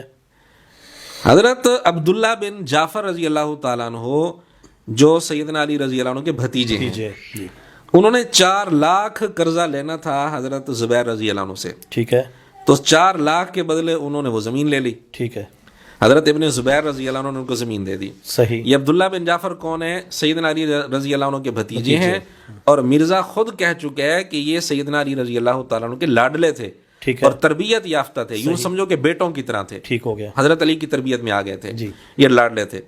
عبداللہ بن جعفر رضی اللہ تعالیٰ نے 4 لاکھ لینا تھا, اور 4 لاکھ کے بدلے انہوں نے ابن زبیر رضی اللہ عنہ سے زمین لے لی. ٹھیک ہے. اسی طرح کئی اور بھی خریدار بھی آ گئے, یا جنہوں نے قرض لینا تھا قرض کے بدلے کئیوں نے زمین لے لی, کئیوں نے زمین خرید لی. ٹھیک ہے. آخر میں 4.5 حصے بچ گئے اس زمین کے. صحیح. حضرت معاویہ رضی اللہ عنہ کے پاس گئے ابن زبیر رضی اللہ عنہ. ٹھیک ہے. حضرت معاویہ رضی اللہ عنہ کو ساری صورتحال کا پتہ تھا کہ اس طرح قرضے ہیں. جی. اچھا, اس سے پہلے میں ایک بات عرض کر دوں. جی. اس نے حضرت زبیر رضی اللہ عنہ پر بھی الزام لگایا اسی روایت کے اندر. ٹھیک ہے. جو عشرہ مبشرہ میں ہے, جن کے متعلق حضور علیہ الصلوۃ والسلام نے فرمایا کہ یہ میرے حواری ہیں. صحیح ہے. بالکل ایسے. اور یہ وہ صحابی ہیں جن کے متعلق حضور علیہ السلام نے فرمایا میرے ماں باپ تجھ پر قربان. ہاں بالکل ایسے. تو صحابی ہیں جن کے متعلق یہ حضور علیہ السلام نے فرمایا تھا, ایک یہ, ایک سعد بن ابی وقاص رضی اللہ عنہ. حضرت زبیر رضی اللہ عنہ عشرہ مبشرہ میں ہیں, ان پر یہ الزام کیا لگا رہا ہے؟ بات یہ کر رہا ہے کہ جی اصل میں حضرت زبیر رضی اللہ تعالیٰ عنہ کے پاس لوگ امانتیں رکھتے تھے, اور حضرت زبیر ان امانتوں کو آگے خرچ کر دیا کرتے تھے. لا حول ولا قوت الا باللہ. یعنی اس کے کہنے کا مقصد یہ ہے کہ وہ امانتوں میں خیانت کرتے تھے. نعوذ باللہ, نعوذ باللہ. حالانکہ صحیح بخاری کی اسی روایت کے اندر بالکل واضح طور پر موجود ہے کہ جب لوگ امانت رکھنے کے لیے آتے, حضرت زبیر رضی اللہ عنہ ان کو کہہ دیتے بھی یہ امانت نہیں, یہ قرض ہے. اچھا. ان کو کہہ دیتے تھے بھی امانت نہیں ہے، قرض ہے. ایسے ہی ہے، جب وہ قرض بن گیا اب جہاں چاہے وہ خرچ استعمال کر سکتے ہیں. امانت آگے نہیں خرچ کی جا بالکل ایسے سکتی. ہی، بالکل ایسے ہی. اس نے کیا جملہ بولا کہ جی لوگ امانتیں رکھتے تھے، یہ آگے خرچ کر دیا لیتے کرتے تھے. نوز باللہ نوز باللہ. ایک یہ اتنا بڑا الزام، جی. یعنی الزام ایسے انداز سے لگاتا ہے کہ ایک سادہ آدمی کی توجہ ہی نہ ہو. اس پہ تو 160 کوڑے بنتے ہیں. حضرت زبیر رضی اللہ عنہ نے 160 کیا، یہ تو بے شمار کوڑے اس پر بنتے ہیں جو اس نے الزامات لگائے. جی جی ایسے ہی. ایک الزام یہ ہو گیا. دوسرا الزام کہ جب وہ زمین فروخت ہو رہی تھی حضرت معاویہ رضی اللہ عنہ کے پاس آئے ابن زبیر رضی اللہ عنہ، تو حضرت معاویہ رضی اللہ عنہ نے پوچھا کہ بھئی کتنی زمین بچ گئی؟ انہوں نے کہا 4.5 حصے. ٹھیک ہے. وہاں حضرت معاویہ رضی اللہ تعالیٰ عنہ کی مجلس میں ہی 3 حضرات اور بھی موجود تھے. ٹھیک ہے. تو تینوں نے کہا ایک ایک حصہ ہم لے لیتے ہیں. صحیح. ایک ایک حصہ 1 لاکھ کا ہم لے لیتے ہیں. ٹھیک ہے. باقی بچ گیا 1.5 حصہ. 1.5 حصہ. حضرت معاویہ رضی اللہ تعالیٰ نے کہا کہ ٹھیک ہے یہ 1.5 حصہ میں لے لیتا ہوں 1.5 لاکھ کا. ٹھیک ہے. اب ایک تو یہ بات واضح ہو گئی کہ ساری زمین حضرت معاویہ رضی اللہ عنہ نہیں لی تھی، نہیں خریدی. آخر میں جو 1.5 حصہ بچا تھا وہ لیا تھا. جی ٹھیک ہے. اب یہ تو انہوں نے ایک ہمدردی کی تھی، خیر خواہی کی تھی، اس کی تو تعریف کرنی چاہیے تھی. ایسے ہی. لیکن بجائے تعریف کرنے کے مرزے نے یہاں بھی الزام والی بات کر دی. اللہ اکبر. دوسری بات جی کہ جو 3 حضرات بیٹھے تھے انہوں نے وہ زمین کتنے، وہ ایک ایک حصہ کتنے کا لیا تھا؟ 1 لاکھ کا. جی.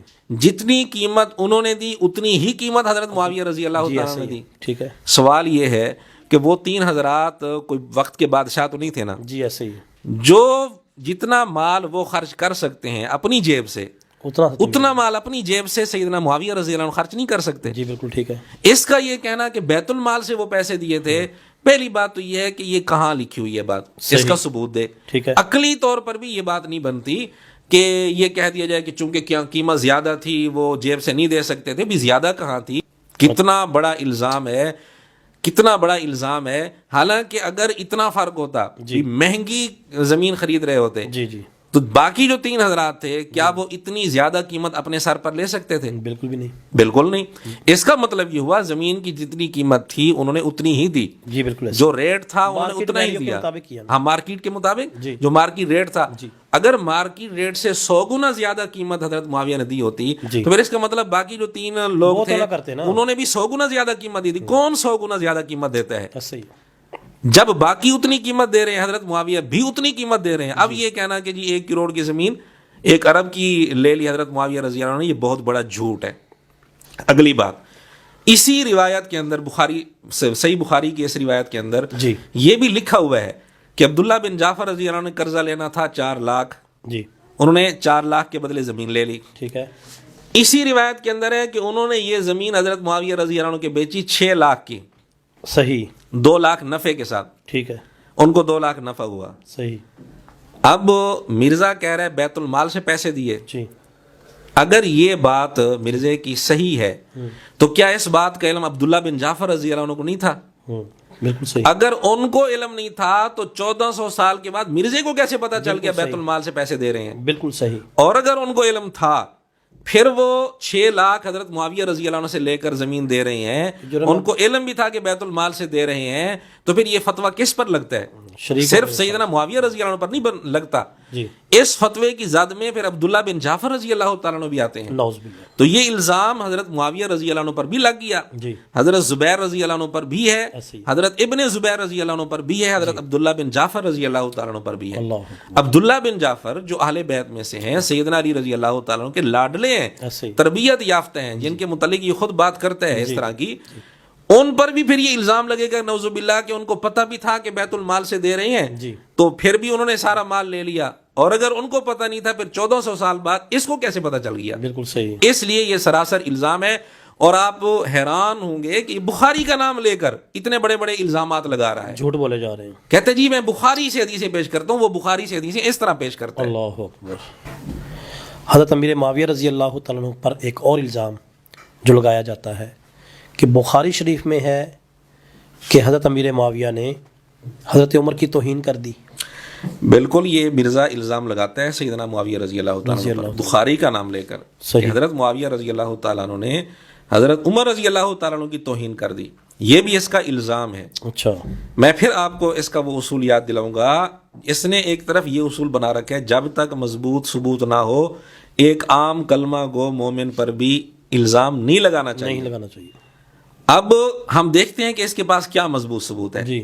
صحیح بخاری کے اندر روایت ہے 4108. جی. اس روایت کے اندر یہ ہے کہ حضرت معاویہ رضی اللہ تعالیٰ عنہ نے خطبہ دیا. جی. یہ تو کہہ رہے ہیں کہ مدینے میں آئے تھے، حالانکہ اس کا تذکرہ کہیں نہیں ملتا کہ مدینے میں آ کر وہ خطبہ دیا ہو. جی. خیر، خطبہ دیا اور اس مجلس میں ابن عمر رضی اللہ تعالیٰ عنہ بھی رضی اللہ موجود تھے. جی. خطبے میں انہوں نے یہ الفاظ کہے کہ اس امر خلافت میں کون بات کرتا ہے، اپنا سر اٹھائے میرے سامنے. جی. تو ابن عمر رضی اللہ تعالیٰ عنہ کو بعد میں کسی شاگرد نے کہا کہ آپ نے پھر جواب نہیں دیا. جی. انہوں نے کہا میں جواب تو دینے لگا تھا لیکن پھر میں نہیں دیا جواب، میں نے صبر کیا. جی. اب یہاں اس روایت کو غلط رنگ دے کر کہتا ہے کہ ان کا اشارہ تھا حضرت عمر اور ابن عمر رضی اللہ تعالیٰ عنہ کی طرف، کہ انہوں نے حضرت معاویہ رضی اللہ عنہ یہ الفاظ کہے تھے کون ہے سر اٹھائے، میں اس سے اور اس کے باپ سے بھی خلافت کا زیادہ حقدار ہوں. اچھا. تو مرزا کہتا ہے کہ ان کا اشارہ تھا ابن عمر اور سیدنا عمر رضی اللہ تعالیٰ عنہ کی طرف. تو یہ حضرت عمر رضی اللہ تعالیٰ عنہ کی توہین کر دی انہوں نے. جی. اب پہلی بات تو یہ ہے کہ جب مرزا خود یہ اصول بتا چکے جب تک مضبوط ثبوت نہ ہو عام کلمہ گو مومن پر بھی الزام نہیں لگانا چاہیے. ٹھیک ہے. کیا اس کے بعد مضبوط ثبوت ہے کوئی جی. کہ حضرت معاویہ رضی اللہ تعالیٰ عنہ کے ذہن میں حضرت عمر رضی اللہ تعالیٰ عنہ کا نام تھا؟ جی. حضرت معاویہ رضی اللہ تعالیٰ عنہ نے کسی کا نام نہیں لیا. صحیح. ان کے ذہن میں کس کا نام تھا جی. اللہ بہتر جانتا ہے. ٹھیک ہے. جب تک مضبوط ثبوت نہ ہو ہم کیسے کہہ سکتے ہیں کہ سیدنا معاویہ رضی اللہ تعالیٰ عنہ کا اشارہ کدھر تھا، ان کے ذہن میں کیا بات تھی؟ جی بالکل. کیا کسی یعنی دل کے اندر جو بات ہوتی ہے کوئی اور آدمی دل چیر کر تو نہیں دیکھتا نا کہ اس کے ذہن میں کیا ہے. ایسے ہی بالکل. تو مرزے کے پاس مضبوط ثبوت کوئی نہیں ہے. ہاں ابن عمر رضی اللہ تعالیٰ عنہ نے زیادہ سے زیادہ مرزا یہ کہہ سکتا ہے کہ انہوں نے جب یہ کہا کہ میں جواب دینے لگا تھا تو اس کا مطلب یہ ہے کہ وہ انہی کے متعلق بات کر رہے تھے. جی. اگر ایک آدمی بغیر نام لیے کوئی بات کرے جی. اور دوسرا آدمی یہ کہے کہ یہ میرا نام لے رہا ہے، جی. اس سے یہ ثابت ہو جائے گا کہ واقعی اسی کا نام لے رہا ہے؟ اس سے بھی نہیں ثابت ہوگا. جی بالکل. میں اس کی مثال دیتا ہوں. مرزے نے ایک دفعہ بات کی ہے کہ جی پنڈی کا ایک مولوی ہے، میں جانتا ہوں کہ اس کی تنخواہ چند ہزار ہے اور خرچہ اس کا لاکھوں میں ہے، اور پنڈی کا کوئی مولوی صاحب آ کر مرزے کے پاس آ جائے کہ آپ نے میرا نام لیا ہے، جی. آپ کا اشارہ میری طرف ہے، تو مرزا کہے گا بھی میں نے تو نام نہیں لیا تھا، مجھ پر کیوں الزام لگا رہے ہو؟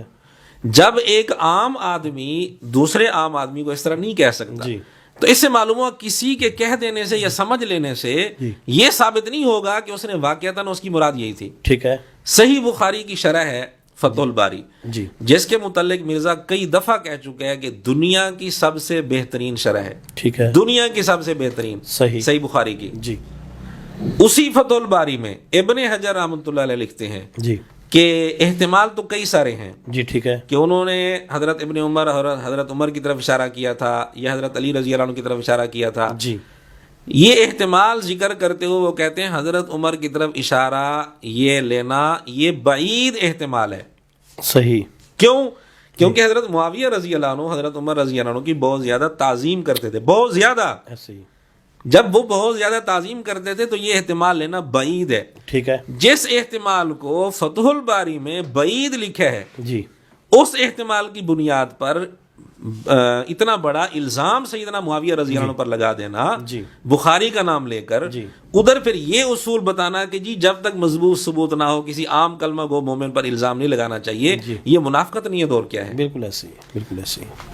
حضرت اگلا سوال، کیا کسی روایت میں حضرت امیر معاویہ رضی اللہ تعالیٰ عنہ کو اشارہ کر کے یا صراحتاً ان کا ذکر کر کے بتایا گیا ہے کہ یہ پہلے اسلامی حکومت کے شریر ترین بادشاہ ہوں گے؟ جی، اس طرح کی روایت مرزے نے کئی دفعہ بیان بھی کی ہے. صحیح. حدیث سفینہ اس کو کہا جاتا ہے، جی، جس میں ہے کہ میرے بعد خلافت 30 سال ہوگی. صحیح ہے. اسی روایت کے اندر آگے اس طرح کے الفاظ ہیں. جی. اور یہ روایت مرزے نے اپنے ریسرچ پیپر 5B جو کربلا کے حوالے سے اس نے لکھا ہے، جی، اس کے اندر حدیث نمبر 2 کے تحت یہ ساری روایات اس نے درج کی ہیں. جی. اس میں یہ روایت درج کرتے ہوئے مختلف طرق کو اس کے لکھتے ہوئے جی، آخر میں جو حوالہ دیا مصنف ابن ابی شیبہ کے حوالے سے یہ حدیث لکھی ہے. جی. تو جو شروع والا حصہ ہے کہ خلافت میرے بعد 30 سال تک ہوگی، جی، یہ حصہ تو کئی ساری سندوں سے موجود ہے. ٹھیک ہے. لیکن جو اگلا حصہ ہے مرزا جو بار بار بیان بھی کرتا ہے اور اس نے یہ روایت لکھی بھی ہے، حدیث نمبر 2 کے اندر جو روایات لکھی ہیں اس میں آخری روایت مصنف ابن ابی شیبہ کے حوالے سے جی کہ جی یہ بنو زرقا جو ہیں، اور وضاحت بھی کی اس نے بریکٹ میں سے بنو امیہ مراد ہیں جی کہ یہ اسلام کے سخت گیر بادشاہ ہیں، اچھا اور ان کا پہلا بادشاہ معاویہ ہے۔ صحیح یہ بات کی حضرت سفینہ رضی اللہ تعالیٰ عنہ نے۔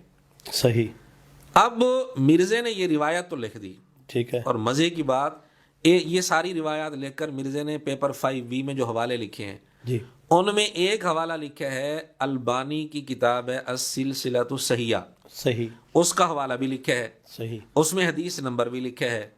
صحیح بڑے دکھ کی بات ہے، افسوس کی بات ہے، اسی السلسلۃ الصحیحہ میں اسی حدیث نمبر کے تحت علامہ البانی نے اس حدیث کے ایک راوی کو ضعیف کہا ہوا ہے، اچھا وہ راوی ہے حشرج۔ صحیح یہ جو اضافہ ہے نا کہ یہ اسلام کے سخت گیر بادشاہ ہیں اور پہلا بادشاہ معاویہ ہے، جی یہ اضافہ نقل کرنے والا صرف ایک ہی راوی ہے حشرج، اور وہ ضعیف ہے اور وہ ضعیف ہے۔ صحیح البانی نے اس کو ضعیف لکھا ہے۔ صحیح تو کتنے افسوس کی بات ہے کہ اس نے وہ بات چھپا لی، جی اور مرزا خود کہتا ہے کہ آدھا سچ بڑا خطرناک ہوتا ہے۔ جی ایسے ہی ہے تو مرزا جی آپ نے بھی آدھا سچ لکھا ہے، کاش آپ پورا سچ لکھ دیتے ایسے تو بات واضح ہو جاتی، بالکل صحیح۔ لیکن کیوں نہیں لکھا؟ اگر آپ لکھتے آپ کا مقدمہ کمزور ہو جاتا، کمزور ہو جائے ایسے اس لیے اس نے وہ بات چھپا لی۔ جی بالکل ایسے ہی اچھا، کئیوں نے اس راوی کو سکا کسی درجے میں قرار دینے کی کوشش کی ہے، ٹھیک ہے لیکن بات یہ ہے کہ جب راوی پر یہ بحث آ گئی، جی البانی جیسا آدمی جس کو مرزا کہتے ہیں محدث اعظم، جی اس نے واضح طور پر ضعیف لکھ دیا، ٹھیک ہے تو روایت کے اندر کم از کم شک پیدا ہو گیا، نہیں ہوا؟ ایسے ہی ہے بالکل ایسے جب شک پیدا ہو گیا اس اضافی حصے میں، پہلا جو حصہ ہے وہ بالکل ٹھیک ہے، اس کے راوی اور بھی ہیں نقل کرنے والے، جی یہ جو اضافی حصہ ہے اس کا نقل کرنے والا ایک ہی راوی ہے۔ جب روایت کے اندر کم از کم یہ تو ماننا پڑے گا نا کہ شک پیدا ہو گیا، جی تو وہ جب شک پیدا ہو گیا تو مضبوط ثبوت رہا، بالکل ایسے ہی جب مضبوط ثبوت نہیں ہے تو پھر آپ کس بنیاد پر حضرت معاویہ رضی اللہ تعالیٰ عنہ پر یہ الزام لگا رہے ہیں؟ بالکل صحیح اچھا، پیپر 5B کے اندر مرزے نے بڑی چلاکیاں کی ہیں، جی تقریباً 8-9 محدثین کی اس نے تحکیم اس میں ڈالی ہے، جی اور جس محدث نے جس روایت کو صحیح کہا تھا اس کا حوالہ اس نے دے دیا۔ مثلا اس کے ایک محدث اعظم ہے البانی، دوسرے محدث اعظم ہے زبیر علی زئی صاحب۔ جی زبیر علی زئی صاحب نے اگر ایک روایت کو صحیح کہا تھا اور البانی نے ضعیف کہا تھا تو اس نے زبیر علی زئی صاحب کا نام لے لیا، البانی کا چھپا لیا، چھوڑ دیا، ٹھیک ہے یہ بھی آدھا سچ ہے۔ جی اور مرزا کہتے ہیں آدھا سچ بڑا خطرناک ہوتا ہے، خطرناک ہوتا ہے پورا سچ لکھنا چاہیے تھا نا۔ ٹھیک ہے ادھر فضائل اعمال پر اعتراض کرتا ہے کہ جی وہ جو فضائل اعمال کی روایات پر جو جرح ہے، ضعف وغیرہ، جی وہ شیخ زکریا رحمۃ اللہ علیہ نے عربی میں لکھ دی۔ ٹھیک ہے وہ اللہ کے بندے، تو نے تو اردو میں ہی نہیں لکھی، صحیح تو نے سرے سے لکھی ہی نہیں، عربی میں چلو تو لکھ دیتا۔ انہوں نے جو جرح ہے وہ ساری عربی میں لکھی تو ہے۔ ایسے بالکل ایسے ہی اس نے جہاں کسی روایت کی صحت میں البانی اور زبیر علی زئی صاحب مثلا ان کا اختلاف تھا تو جس نے صحیح کہا اس کی بات لکھ دی، جس نے ضعیف کہا اس کی بات لکھی نہیں سرے سے، چھوڑ دیا بالکل اور اعتراض کرتے ہیں فضائل اعمال پر۔ جی جب اسے پوچھا گیا کہ پیپر 5B میں کئی روایات ضعیف ہیں جی تو اس نے پھر یہ اصول کھڑا کیا کہ اس پیپر کے اندر کوئی روایت بھی ایسی نہیں جس کو کسی بھی محدث نے صحیح نہ کہا ہو، یعنی جتنی روایات ہیں کسی نہ کسی محدث نے اس کو صحیح کہا ہوا ہے، کہا ہے جی اور میں نے ان کی تحکیم نقل کی ہے۔ جی مرزا پھر پکڑا گیا۔ صحیح ہم مرزے سے پوچھتے ہیں کہ یہ جو سیدنا معاویہ رضی اللہ عنہ کی فضیلت پر جو حدیث ہے، حضور علیہ الصلوۃ والسلام نے دعا کی تھی اللہم اجعلہ ہادیا مہدیا، جی اس کو ایک نہیں، جی وہ محدث جن کی تحکیم اسی پیپر کے اندر مرزے نے نقل کی ان میں سے اکثریت جی اس حدیث کو صحیح کہہ رہی ہے۔ صحیح اب اصول تو مرزے کا یہ بن گیا نا کہ ایک محدث نے بھی اگر صحیح کہا ہوا ہے وہ بھی میں نے روایت لکھی ہوئی ہے، ٹھیک ہے یہاں تو ان میں سے اکثریت صحیح کہہ رہی ہے، جی یہ حدیث مرزے نے کیوں نہیں لکھی؟ بالکل ٹھیک ہے ادھر سیدنا معاویہ رضی اللہ عنہ کے خلاف منفی ذہن بنانے کے لیے جی وہ روایات تو لکھ دیں اور اس معیار پر لکھ دیں کہ چلو کسی نہ کسی محدث نے صحیح کہا تو ہے، جی ٹھیک ہے تو ادھر فضیلت کے لیے اکثر محدثین جس کو صحیح کہہ رہے ہیں جی وہ روایت نہیں لکھی مرزے نے، یہ مرزے کی منافقت ہے۔ بغض ہے بالکل بھی اصول کھڑا کرو تو پھر اصول ایک ہی اصول پر رہو، ادھر کہتے ہیں میرے اندر 2 نمبر ہی نہیں، میرا اصول ایک ہی ہوتا ہے، کہاں ایک اصول ہوتا ہے تیرا؟ بالکل ایک اصول نہیں ہوتا اس کا. ہاں یہ ایک اصول کہہ سکتے ہیں کہ سیدنا معاویہ رضی اللہ عنہ تعالیٰ سے بغض ہے. جہاں سے اس کو سیدنا معاویہ رضی اللہ عنہ کے متعلق کوئی منفی ذہن ملنے کی کچھ کسی حد تک وہ منفی ذہن بنا سکتا وہ روایت لے لے گا, ٹھیک ہے, چاہے اس کو کئی محدثین ضعیف بھی کہہ رہے ہوں. صحیح. اور سیدنا معاویہ رضی اللہ عنہ کی فضیلت پر کوئی حدیث آ جائے اس کو برداشت نہیں ہوتی. بالکل صحیح ہے. بخاری میں ہو پھر بھی برداشت نہیں ہوتی. بالکل صحیح ہے. جی حضرت علی رضی اللہ تعالیٰ عنہ اور حضرت معاویہ رضی اللہ تعالیٰ عنہ کے درمیان آپس میں لڑائی بھی ہوئی, جنگ بھی ہوئی, اس کے باوجود ان کو علی معاویہ بھائی بھائی کہنا کیسا ہے؟ اس حوالے سے بھی مرزا نے ایک بات کی ہے کہ علی معاویہ بھائی بھائی یہ نعرہ جعلی ہے. ٹھیک ہے. لیکن اس کی بھی ہم نے منافقت پکڑ لی یہاں بھی. صحیح. وہ کس طرح؟ اس نے خوارج کے متعلق بات کرتے ہوئے جی ایک بات کی سیدنا علی رضی اللہ تعالیٰ عنہ کے متعلق, جی, کہ خوارج نے سیدنا علی رضی اللہ تعالیٰ عنہ کو کافر کہا. مرزا کہہ رہا ہے یہ. ٹھیک ہے. اس کے باوجود سیدنا علی رضی اللہ تعالیٰ عنہ نے خوارج کے متعلق کہا کہ یہ میرے بھائی ہیں. اچھا. ان کے جنازے بھی پڑھائے خود. صحیح. اور ان کو اپنے ہاتھوں سے دفن بھی کیا. صحیح. اور ان کے جنازے میں دعا بھی کی, اللہم اغفر لحینا و میتنا, یہ دعا بھی کی ان کے لیے, یعنی مغفرت کی دعا بھی کی. یہ مرزا صاحب کہتے ہیں. یہ مرزا صاحب کہتے ہیں. ٹھیک ہے. جبکہ یہ سراسر جھوٹ ہے. اس کا کوئی ثبوت نہیں. نمبر ایک, حضرت علی رضی اللہ عنہ نے خوارج کو اپنا بھائی کہا ہو, کہیں کوئی ثبوت نہیں ہے. ٹھیک ہو گیا. خوارج کے جنازے پڑھائے ہوں, کہیں کوئی ثبوت نہیں ہے. صحیح. اللہم اغفر لحینا دعا کی ہو, کہیں ثبوت نہیں. ٹھیک ہے. 10 سیکنڈ کے اندر اس نے یہ 3 جھوٹ بولے ہیں. اچھا. اس کو تو ایوارڈ ملنا چاہیے اس مسئلے پر. ٹھیک کہ ہے. 10 سیکنڈ میں اس نے 3 بڑے بڑے جھوٹ بولے ہیں. جبکہ 10 سیکنڈ میں آپ 80 کوڑے نہیں مار سکتے. ہاں, ہر جھوٹ پر 80 کوڑے بھی لگنے چاہیے. بالکل ایسے ہی. کوئی ثبوت بھی نہیں ہے اس کے پاس. صحیح. اچھا, ادھر خوارج کے متعلق جن کو حدیث میں بدترین مخلوق کہا گیا ہے, جی, جہنم کے کتے کہا گیا ایسے ہی ہے, ہے. اور خوارج نے حضرت علی رضی اللہ عنہ کو, یہ مرزا بھی مانتا ہے کہ کافر کہا حضرت علی رضی اللہ عنہ کو. اس کے باوجود خوارج کے معاملے میں تو اس حد تک یہ چلا جاتا ہے بھائی ماننے کے لیے تیار ہے. یعنی اس کے باتوں کی روشنی میں علی خوارج بھائی بھائی کا نعرہ درست ہو جائے گا. ٹھیک ہے. کیونکہ جب یہ کہہ رہا ہے کہ حضرت علی نے خوارج کو بھائی کہا, جی, تو اس کی باتوں کی روشنی میں اس کے نزدیک علی خوارج بھائی بھائی کا نعرہ درست ہے. ٹھیک ہے. افسوس دکھ کا مقام ہے کہ علی خوارج بھائی بھائی کا نعرہ اس کے نزدیک درست ہے, علی معاویہ بھائی بھائی کا نعرہ جعلی ہے. جبکہ سیدنا معاویہ رضی اللہ عنہ صحابی ہیں, خاندانی رشتہ بھی ہے, صحابیت کا رشتہ ہے, ایمانی رشتہ ہے, کئی سارے رشتے ہیں. پھر آپس میں دونوں خاندانوں کے ویسے بھی رشتے ہیں, نکاح کے اعتبار سے بھی رشتے ہیں, اور پھر لڑائی ہونے کے بعد صلح بھی ہو گئی. جی بالکل ایسے. ادھر صلح بھی نہیں ہوئی خوارج کے ساتھ, بالکل ایسے. ادھر سیدنا حسن رضی اللہ عنہ نے صلح بھی کر لی, بیعت بھی کر لی.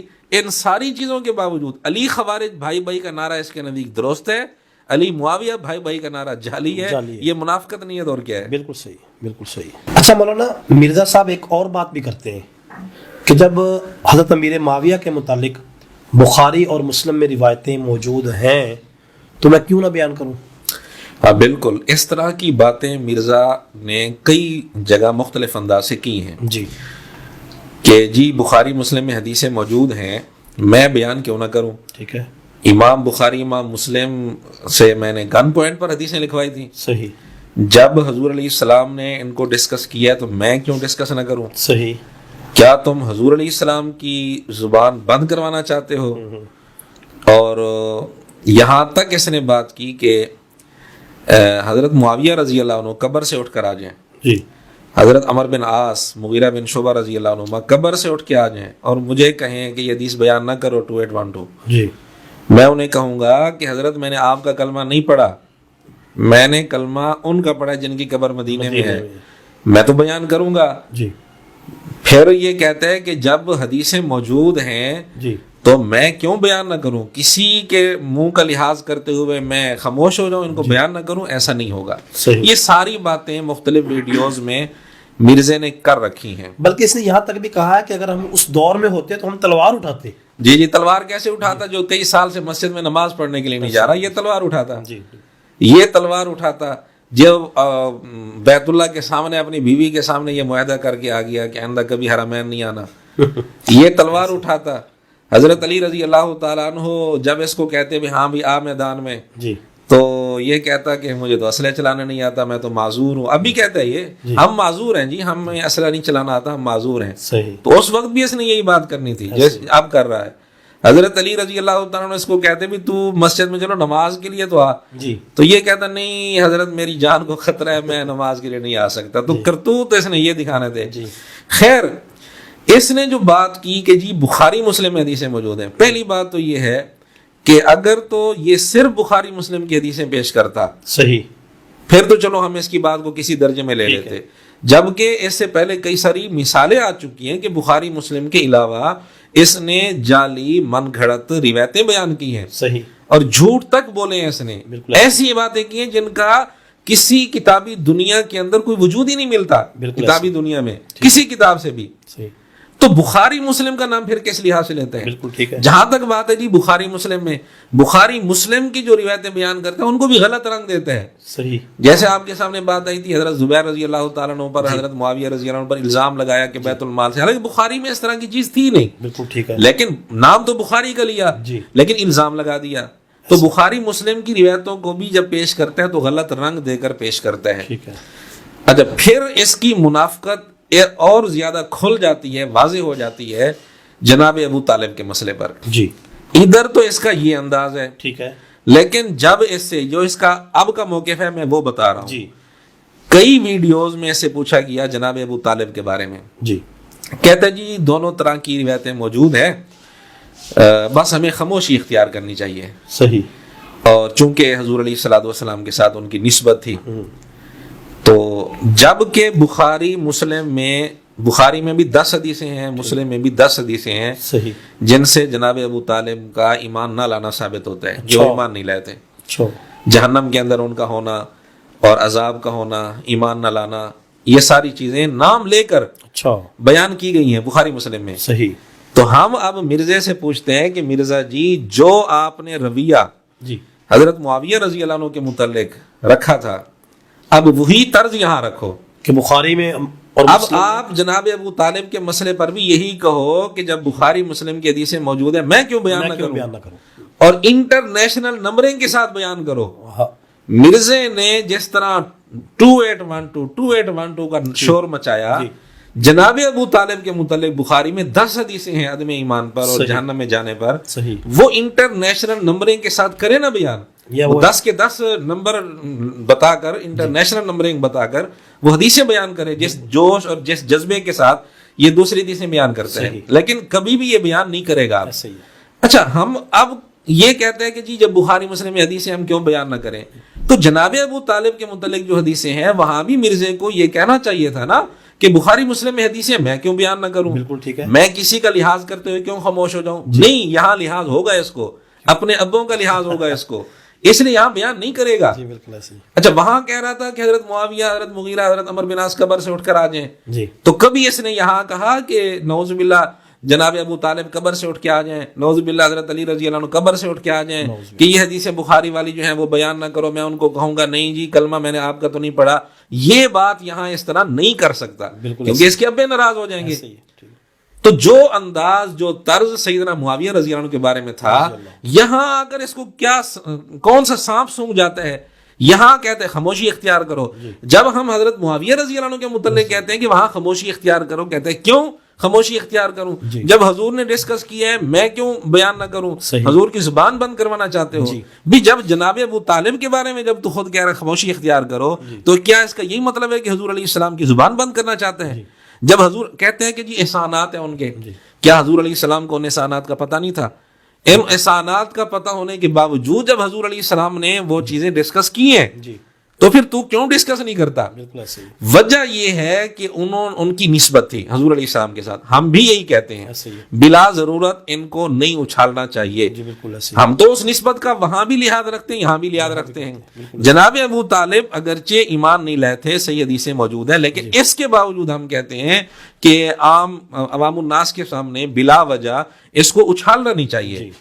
جو نسبت ابو طالب کی حضور علیہ السلام کے ساتھ تھی، اس سے بڑی نسبت جناب حضرت معاویہ رضی اللہ تعالیٰ عنہ کی حضور علیہ السلام کے ساتھ بنتی ہے، کیونکہ ایمانی نسبت سے بڑی کوئی نسبت نہیں ہو سکتی. بالکل ایسے، بالکل ایسے، ایمانی نسبت بہت بڑی ہے، ایسے ہی. ایمانی نسبت بھی ہے، صحابی بھی ہے، تو کم از کم بہرحال یہ تو ماننا پڑے گا نا کہ نسبت ان کی بھی ہے، نسبت ان کی بھی ہے. جی. ایک جگہ نسبت کا لحاظ کر کے یہ کہنا خاموشی اختیار کرو، جی. باوجود اس کے کہ بخاری کے اندر 10 حدیثیں ہیں، ایسے ہی. اور ایک جگہ یہ کہنا کہ جی میں کیوں نہ بتاؤں، جب بخاری مسلم میں حدیثیں آ گئی میں نے گن پوائنٹ پر لکھوائی تھی. تو جی جناب ابو طالب کے بارے میں جو حدیثیں ہیں وہ ہم نے گن پوائنٹ پر لکھوائی تھی بخاری مسلم سے. بالکل صحیح. جب کرو بیان، بالکل تو یہ منافقت ہے. بالکل. جناب ابو طالب کے بارے میں رویہ اور حضرت معاویہ رضی اللہ عنہ کے بارے میں رویہ اور. اچھا حضرت، مرزا صاحب کا یہ کہنا ہے کہ 60 سال تک مساجد کے ممبروں سے حضرت علی رضی اللہ تعالیٰ عنہ پر سب و شتم کروایا جاتا تھا. حضرت عمر بن عبدالعزیز رحمہ اللہ تعالیٰ نے آ کر اس فعل بد کو ختم کیا. اس بارے میں کیا آپ کا کہنا ہے؟ جی یہ بات مرزا نے کئی جگہ کی ہے جی کہ جی 60 سال تک بنو امیہ جمعہ کے خطبوں میں، ممبر پر جمعہ کے خطبے میں حضرت علی رضی اللہ عنہ کا نام لے کر لعنت کرتے رہے. اچھا. حضرت عمر بن عبدالعزیز رحمۃ اللہ علیہ جب آئے اللہ تعالیٰ. تو انہوں نے وہ لعنت والے الفاظ ختم کر کے اس کی جگہ یہ آیت شامل کروائی، ان اللہ یأمر بالعدل والاحسان، جی. اور اب تک یہ پڑھی جا رہی ہے. جی. اور مرزا نے یہاں تک کہا کہ یہ ان کا تجدیدی کارنامہ ہے، ان کو مجدد اس لیے کہتے ہیں کہ انہوں نے بنو امیہ کا گند صاف کیا تھا. اچھا. اب پہلی بات یہ ہے کہ مرزا نے 60 سال کی بات کی، 60 سال میں حضرت معاویہ رضی اللہ عنہ کو 20 سال والی حکومت وہ بھی آ جاتی ہے. ٹھیک ہے. تو یہ بات کر کے مرزا در حقیقت سیدنا معاویہ رضی اللہ عنہ پر بھی بہت بڑا الزام لگا رہا ہے کہ ان کی حکومت میں 20 سال جمعے کے خطبوں میں حضرت علی کا نام لے کر لعنت ہوتی رہی. ثبوت کوئی نہیں ہے. اچھا. تاریخ الخلفاء میں اس کا کچھ حصہ موجود ہے کسی حد تک. ٹھیک ہے. بنو امیہ کے حوالے سے کوئی وہ خطبوں میں سب اشتم کرتے تھے، جی. لیکن من گھڑت روایت ہے، وہ کہیں کوئی صحیح سند کسی کتاب میں نہیں ملتی. اچھا. ایک جعلی روایت، من گھڑت روایت کی بنیاد پر جی. اس نے اتنا بڑا ہنگامہ کھڑا کیا اور سیدنا معاویہ رضی اللہ تعالیٰ عنہ کے متعلق یہ منفی ذہن لوگوں میں ڈالا کہ وہ لعنت کروایا کرتے تھے. نعوذ باللہ نعوذ باللہ. نعوذ باللہ. اور یہ جی تجدیدی کارنامہ ہے. جی. اب جو جعلی روایت تھی وہ تو اس نے بار بار اچھالی. صحیح. عمر بن عبدالعزیز رحمۃ اللہ علیہ کا جو تجدیدی کارنامہ تھا اور صحیح سند کے ساتھ ثابت ہے، جی. وہ چھپا لیا. اچھا. کیوں چھپایا؟ اگر وہ بیان کرتا تو اس کے ابے ناراض ہو جاتے. اچھا. وہ تجدیدی کارنامہ یہ ہے، ایک آدمی نے سیدنا معاویہ رضی اللہ تعالیٰ عنہ پر سب و شتم کیا. صحیح. عمر بن عبدالعزیز رحمۃ اللہ علیہ نے اس کو کوڑے لگوائے، اچھا. اور یہ صحیح سند کے ساتھ ثابت ہے. اچھا. اور وہی اسی روایت کے اندر ہے کہ عمر بن عبدالعزیز رحمۃ اللہ علیہ کسی کو کوڑے لگاتے نہیں تھے، ان کا یہ مزاج نہیں تھا. اچھا. لیکن اس بندے کو انہوں نے کوڑے لگوائے جس نے سیدنا معاویہ رضی اللہ عنہ پر سب کچھ. اب پتہ چلا کہ انہوں نے رافضیت کا گند صاف کیا تھا. بالکل ٹھیک. ان کا تجدیدی کارنامہ تو یہ تھا جو صحیح سند کے ساتھ ثابت ہے. صحیح سند کے ساتھ جو چیز ثابت تھی جی. اس کو چھپا لیا، ٹھیک ہے. اور جعلی اور من گھڑت روایت جو تھی اس کو بار بار مرزا اچھال رہا ہے. اور یہ ہے جی جناب علمی کتابی جو اس حد تک منافقت سے کام لے رہا ہے. اچھا حضرت، آج کی نشست کا آخری سوال. آپ نے بار بار اپنی گفتگو میں ابھی منافقت کا کہا، مرزا بار بار منافقت کا مظاہرہ کر رہا ہے. اتنے زیادہ الزامات بھی ہیں حضرت امیر معاویہ رضی اللہ تعالیٰ عنہ پر اس کی طرف سے، اور ساتھ ان کو رضی اللہ بھی کہتا ہے. یہ بھی اس کا ایک طریقہ واردات ہے، یہ خود ایک منافقت ہے. جی. کیونکہ اگر رضی اللہ عنہ نہ کہا جائے جی. تو اس کو پتہ ہے کہ لوگ میری بات نہیں سنیں گے. ٹھیک ہے. اس لیے الزام بھی لگاتا ہے اور ساتھ کہتا ہے میں تو رضی اللہ عنہ کہتا ہوں، میں تو احترام کرتا ہوں، میں تو نسبت کا لحاظ کرتا ہوں، ساتھ الزام بھی لگا دے گا. یہ اس کا ایک طریقہ واردات ہے. جی. اور یہ پکڑا گیا اپنی باتوں سے ہی. ایک جگہ یہ اس بات کا اظہار کر بیٹھا. جی ایسے ہی. فضل ہمدرد کے ساتھ انٹرویو جو اس کا ہوا اس میں اس نے اس بات کا اظہار کیا. صحیح. وہ جملہ آپ سن لیں، ساری حقیقت سامنے آ جائے گی. اس نے اپنے ابو کو مخاطب کرتے ہوئے کہا جی. کہ تم نے سیدنا معاویہ رضی اللہ تعالیٰ عنہ پر سینکڑوں سال لعنتیں بھیج کر وہ کام تم نہیں کر سکے جو کام میں نے 10 سالوں میں رضی اللہ عنہ کے کہہ کر دیا. بس اسی ایک جملے سے آپ سمجھ لیں کہ یہ رضی اللہ عنہ کیوں کہتے ہیں. پہلے اس کا یہ اس نے موقف بیان کیا تھا کہ حضرت معاویہ رضی اللہ عنہ حضرت علی رضی اللہ تعالیٰ عنہ آپس میں جو ان کی لڑائی ہوئی تو ان حضرت معاویہ رضی اللہ عنہ کی اجتہادی خطا تھی. جمہور اہل سنت کا یہی موقف ہے. اب بعد میں اس نے موقف بدل دیا. جی بعد میں اس نے کہا نہیں یہ اجتہادی خطا نہیں تھی. پھر اس سے سوال کیا گیا کہ آپ نے پہلے تو لکھا تھا اپنا موقف اجتہادی خطا, اب کیوں موقف بدل گیا آپ کا؟ اس کا جو اس نے جواب دیا اس جواب سے بھی یہ حقیقت واضح ہو جاتی ہے. ٹھیک ہے. کہتے ہیں کہ جب میں نے کہا تھا نا اجتہادی خطا, جی اس وقت بھی مجھے پتا تھا کہ اجتہادی خطا نہیں تھی, صحیح. لیکن میں نے لکھا کیوں تھا؟ میں حالات کے انتظار میں تھا. جب حالات سازگار ہوئے تو پھر میں نے وہ موقف چھوڑ دیا. یعنی اس کا مطلب یہ ہوا کہ یہ حالات کے انتظار میں اپنا موقف, اصل جو موقف ہوتا ہے وہ اس کو چھپا کے رکھتا ہے. صحیح. جب دیکھتا ہے کہ یہ چیز اب میرے شاگردوں نے, سادہ لوگوں نے ہضم کر لی, صحیح. اب وہ اگلا قدم اٹھاتا ہے. صحیح. پہلے سے ایک منصوبہ اس کا تیار ہوتا ہے اور پھر ظاہر ایستا ایستا کرتا ہے. صحیح. اس لیے رضی اللہ عنہ فی الحال تو یہ کہہ رہا ہے جی, اور ساتھ اعتراض بھی کرتا ہے کہ جی ان کو رضی اللہ عنہ کیوں کہتے ہو؟ عجیب احمق آدمی ہے. ادھر کہتے ہیں جی میں تو رضی اللہ عنہ کہتا ہوں, جی, اور بڑے فخریہ انداز میں کہہ رہا ہوتا ہے جی پیپر 5B میں سینکڑوں دفعہ حضرت معاویہ کا نام آیا تو میں نے ہر جگہ رضی اللہ عنہ لکھا. جی. لیکن ادھر اس کی یہ بات بار بار کئی ویڈیو میں کر چکا ہے کہ جی پہلے خلیفے کے مخالف کون؟ جی مرتد. دوسرے خلیفے کے مخالف کون؟ جی وہ کافر. تیسرے خلیفے کے مخالف کون؟ جی بلوائی. چوتھے خلیفے کے مخالف رضی اللہ عنہ. یعنی اعتراض کے انداز میں یہ جملہ بار بار دہرا چکے ہے بھی رضی اللہ عنہ کیوں چوتھے خلیفے کے مخالف. ادھر پھر یہ کہتے ہیں کہ جی ہم تو احترام کرتے ہیں, رضی اللہ عنہ کہتے ہیں. یہ منافقت ہے اس کی. تو اس لیے یہ رضی اللہ عنہ کہنے کا مقصد یہ ہے کہ لوگ میری بات کو سنیں, کیونکہ اگر یہ رضی اللہ عنہ نہیں کہے گا اور لعنت بھیجے گا تو پھر اس کو بھی پتہ ہے کہ لوگ نوجوان میری بات نہیں سنیں گے. اہل سنت کا روپ بھی اس نے اس لیے دھار رکھا ہے کیونکہ اہل سنت کا روپ اگر اختیار نہ کرتا اس کی بات ہی کوئی نہ سنتا. تو یہ روپ اس لیے دھارا تاکہ لوگ میری بات سنیں اور میں رافضیت ان کے اندر پھیلا سکوں آسانی سے. اور اس کا یہ جو طریقہ واردات ہے وہ کسی حد تک سادہ لوگوں کے اندر مؤثر ہو بھی گیا. تو رضی اللہ عنہ اس لیے کہتے ہیں.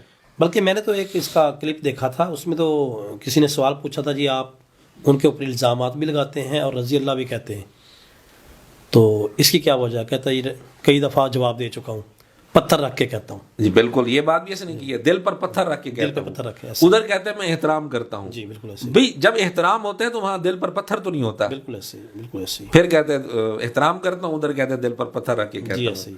تو یہ ساری باتیں اس کی منافقانہ ہوتی ہیں. اس کی منافقت آپ نے یہاں کر دی ہے الحمدللہ, اور میں دیکھ رہا ہوں, بلکہ ہم سب لوگ دیکھ رہے ہیں کہ آہستہ آہستہ لوگوں کے اوپر اس کی حقیقت عیاں ہونا شروع ہو چکی ہے. اور میرے خیال میں کافی بڑا طبقہ ہے جو آپ کی ویڈیوز دیکھ کے توبہ طائب ہو چکا ہے. جی بالکل, وقتاً وقتاً میسج آتے رہتے ہیں سکول, کالج, یونیورسٹیوں سے کہ ٹیچر اور اسٹوڈنٹس جو پہلے ایسے متاثر تھے بہت سارے جی اب واپس آ چکے ہیں. الحمدللہ الحمدللہ. چلیں اللہ تعالیٰ آپ کو جزائے خیر دے, اللہ تعالیٰ آپ کا حامی و ناصر ہو. اللہ تعالیٰ ہمیں توفیق دے. آمین آمین. آخر میں پھر ہم آپ کے شکر گزار ہیں جی کہ آپ سے درخواست کرتے ہیں اور آپ اپنا قیمتی وقت ہمیں عطا فرماتے ہیں. اللہ تعالیٰ آپ کو اس کا نعم البدل عطا فرمائے. اللہ تعالیٰ ہم سب کا حامی و ناصر ہو. آمین. جی ناظرین, یہ آج کی نشست تھی مولانا عمران صاحب کے ساتھ. انشاءاللہ اگلی محفل میں ہم کسی نئے مہمان کے ساتھ آپ کے ساتھ ملاقات کریں گے. اس وقت تک کے لیے مجھے اجازت دیجیے. اللہ حافظ.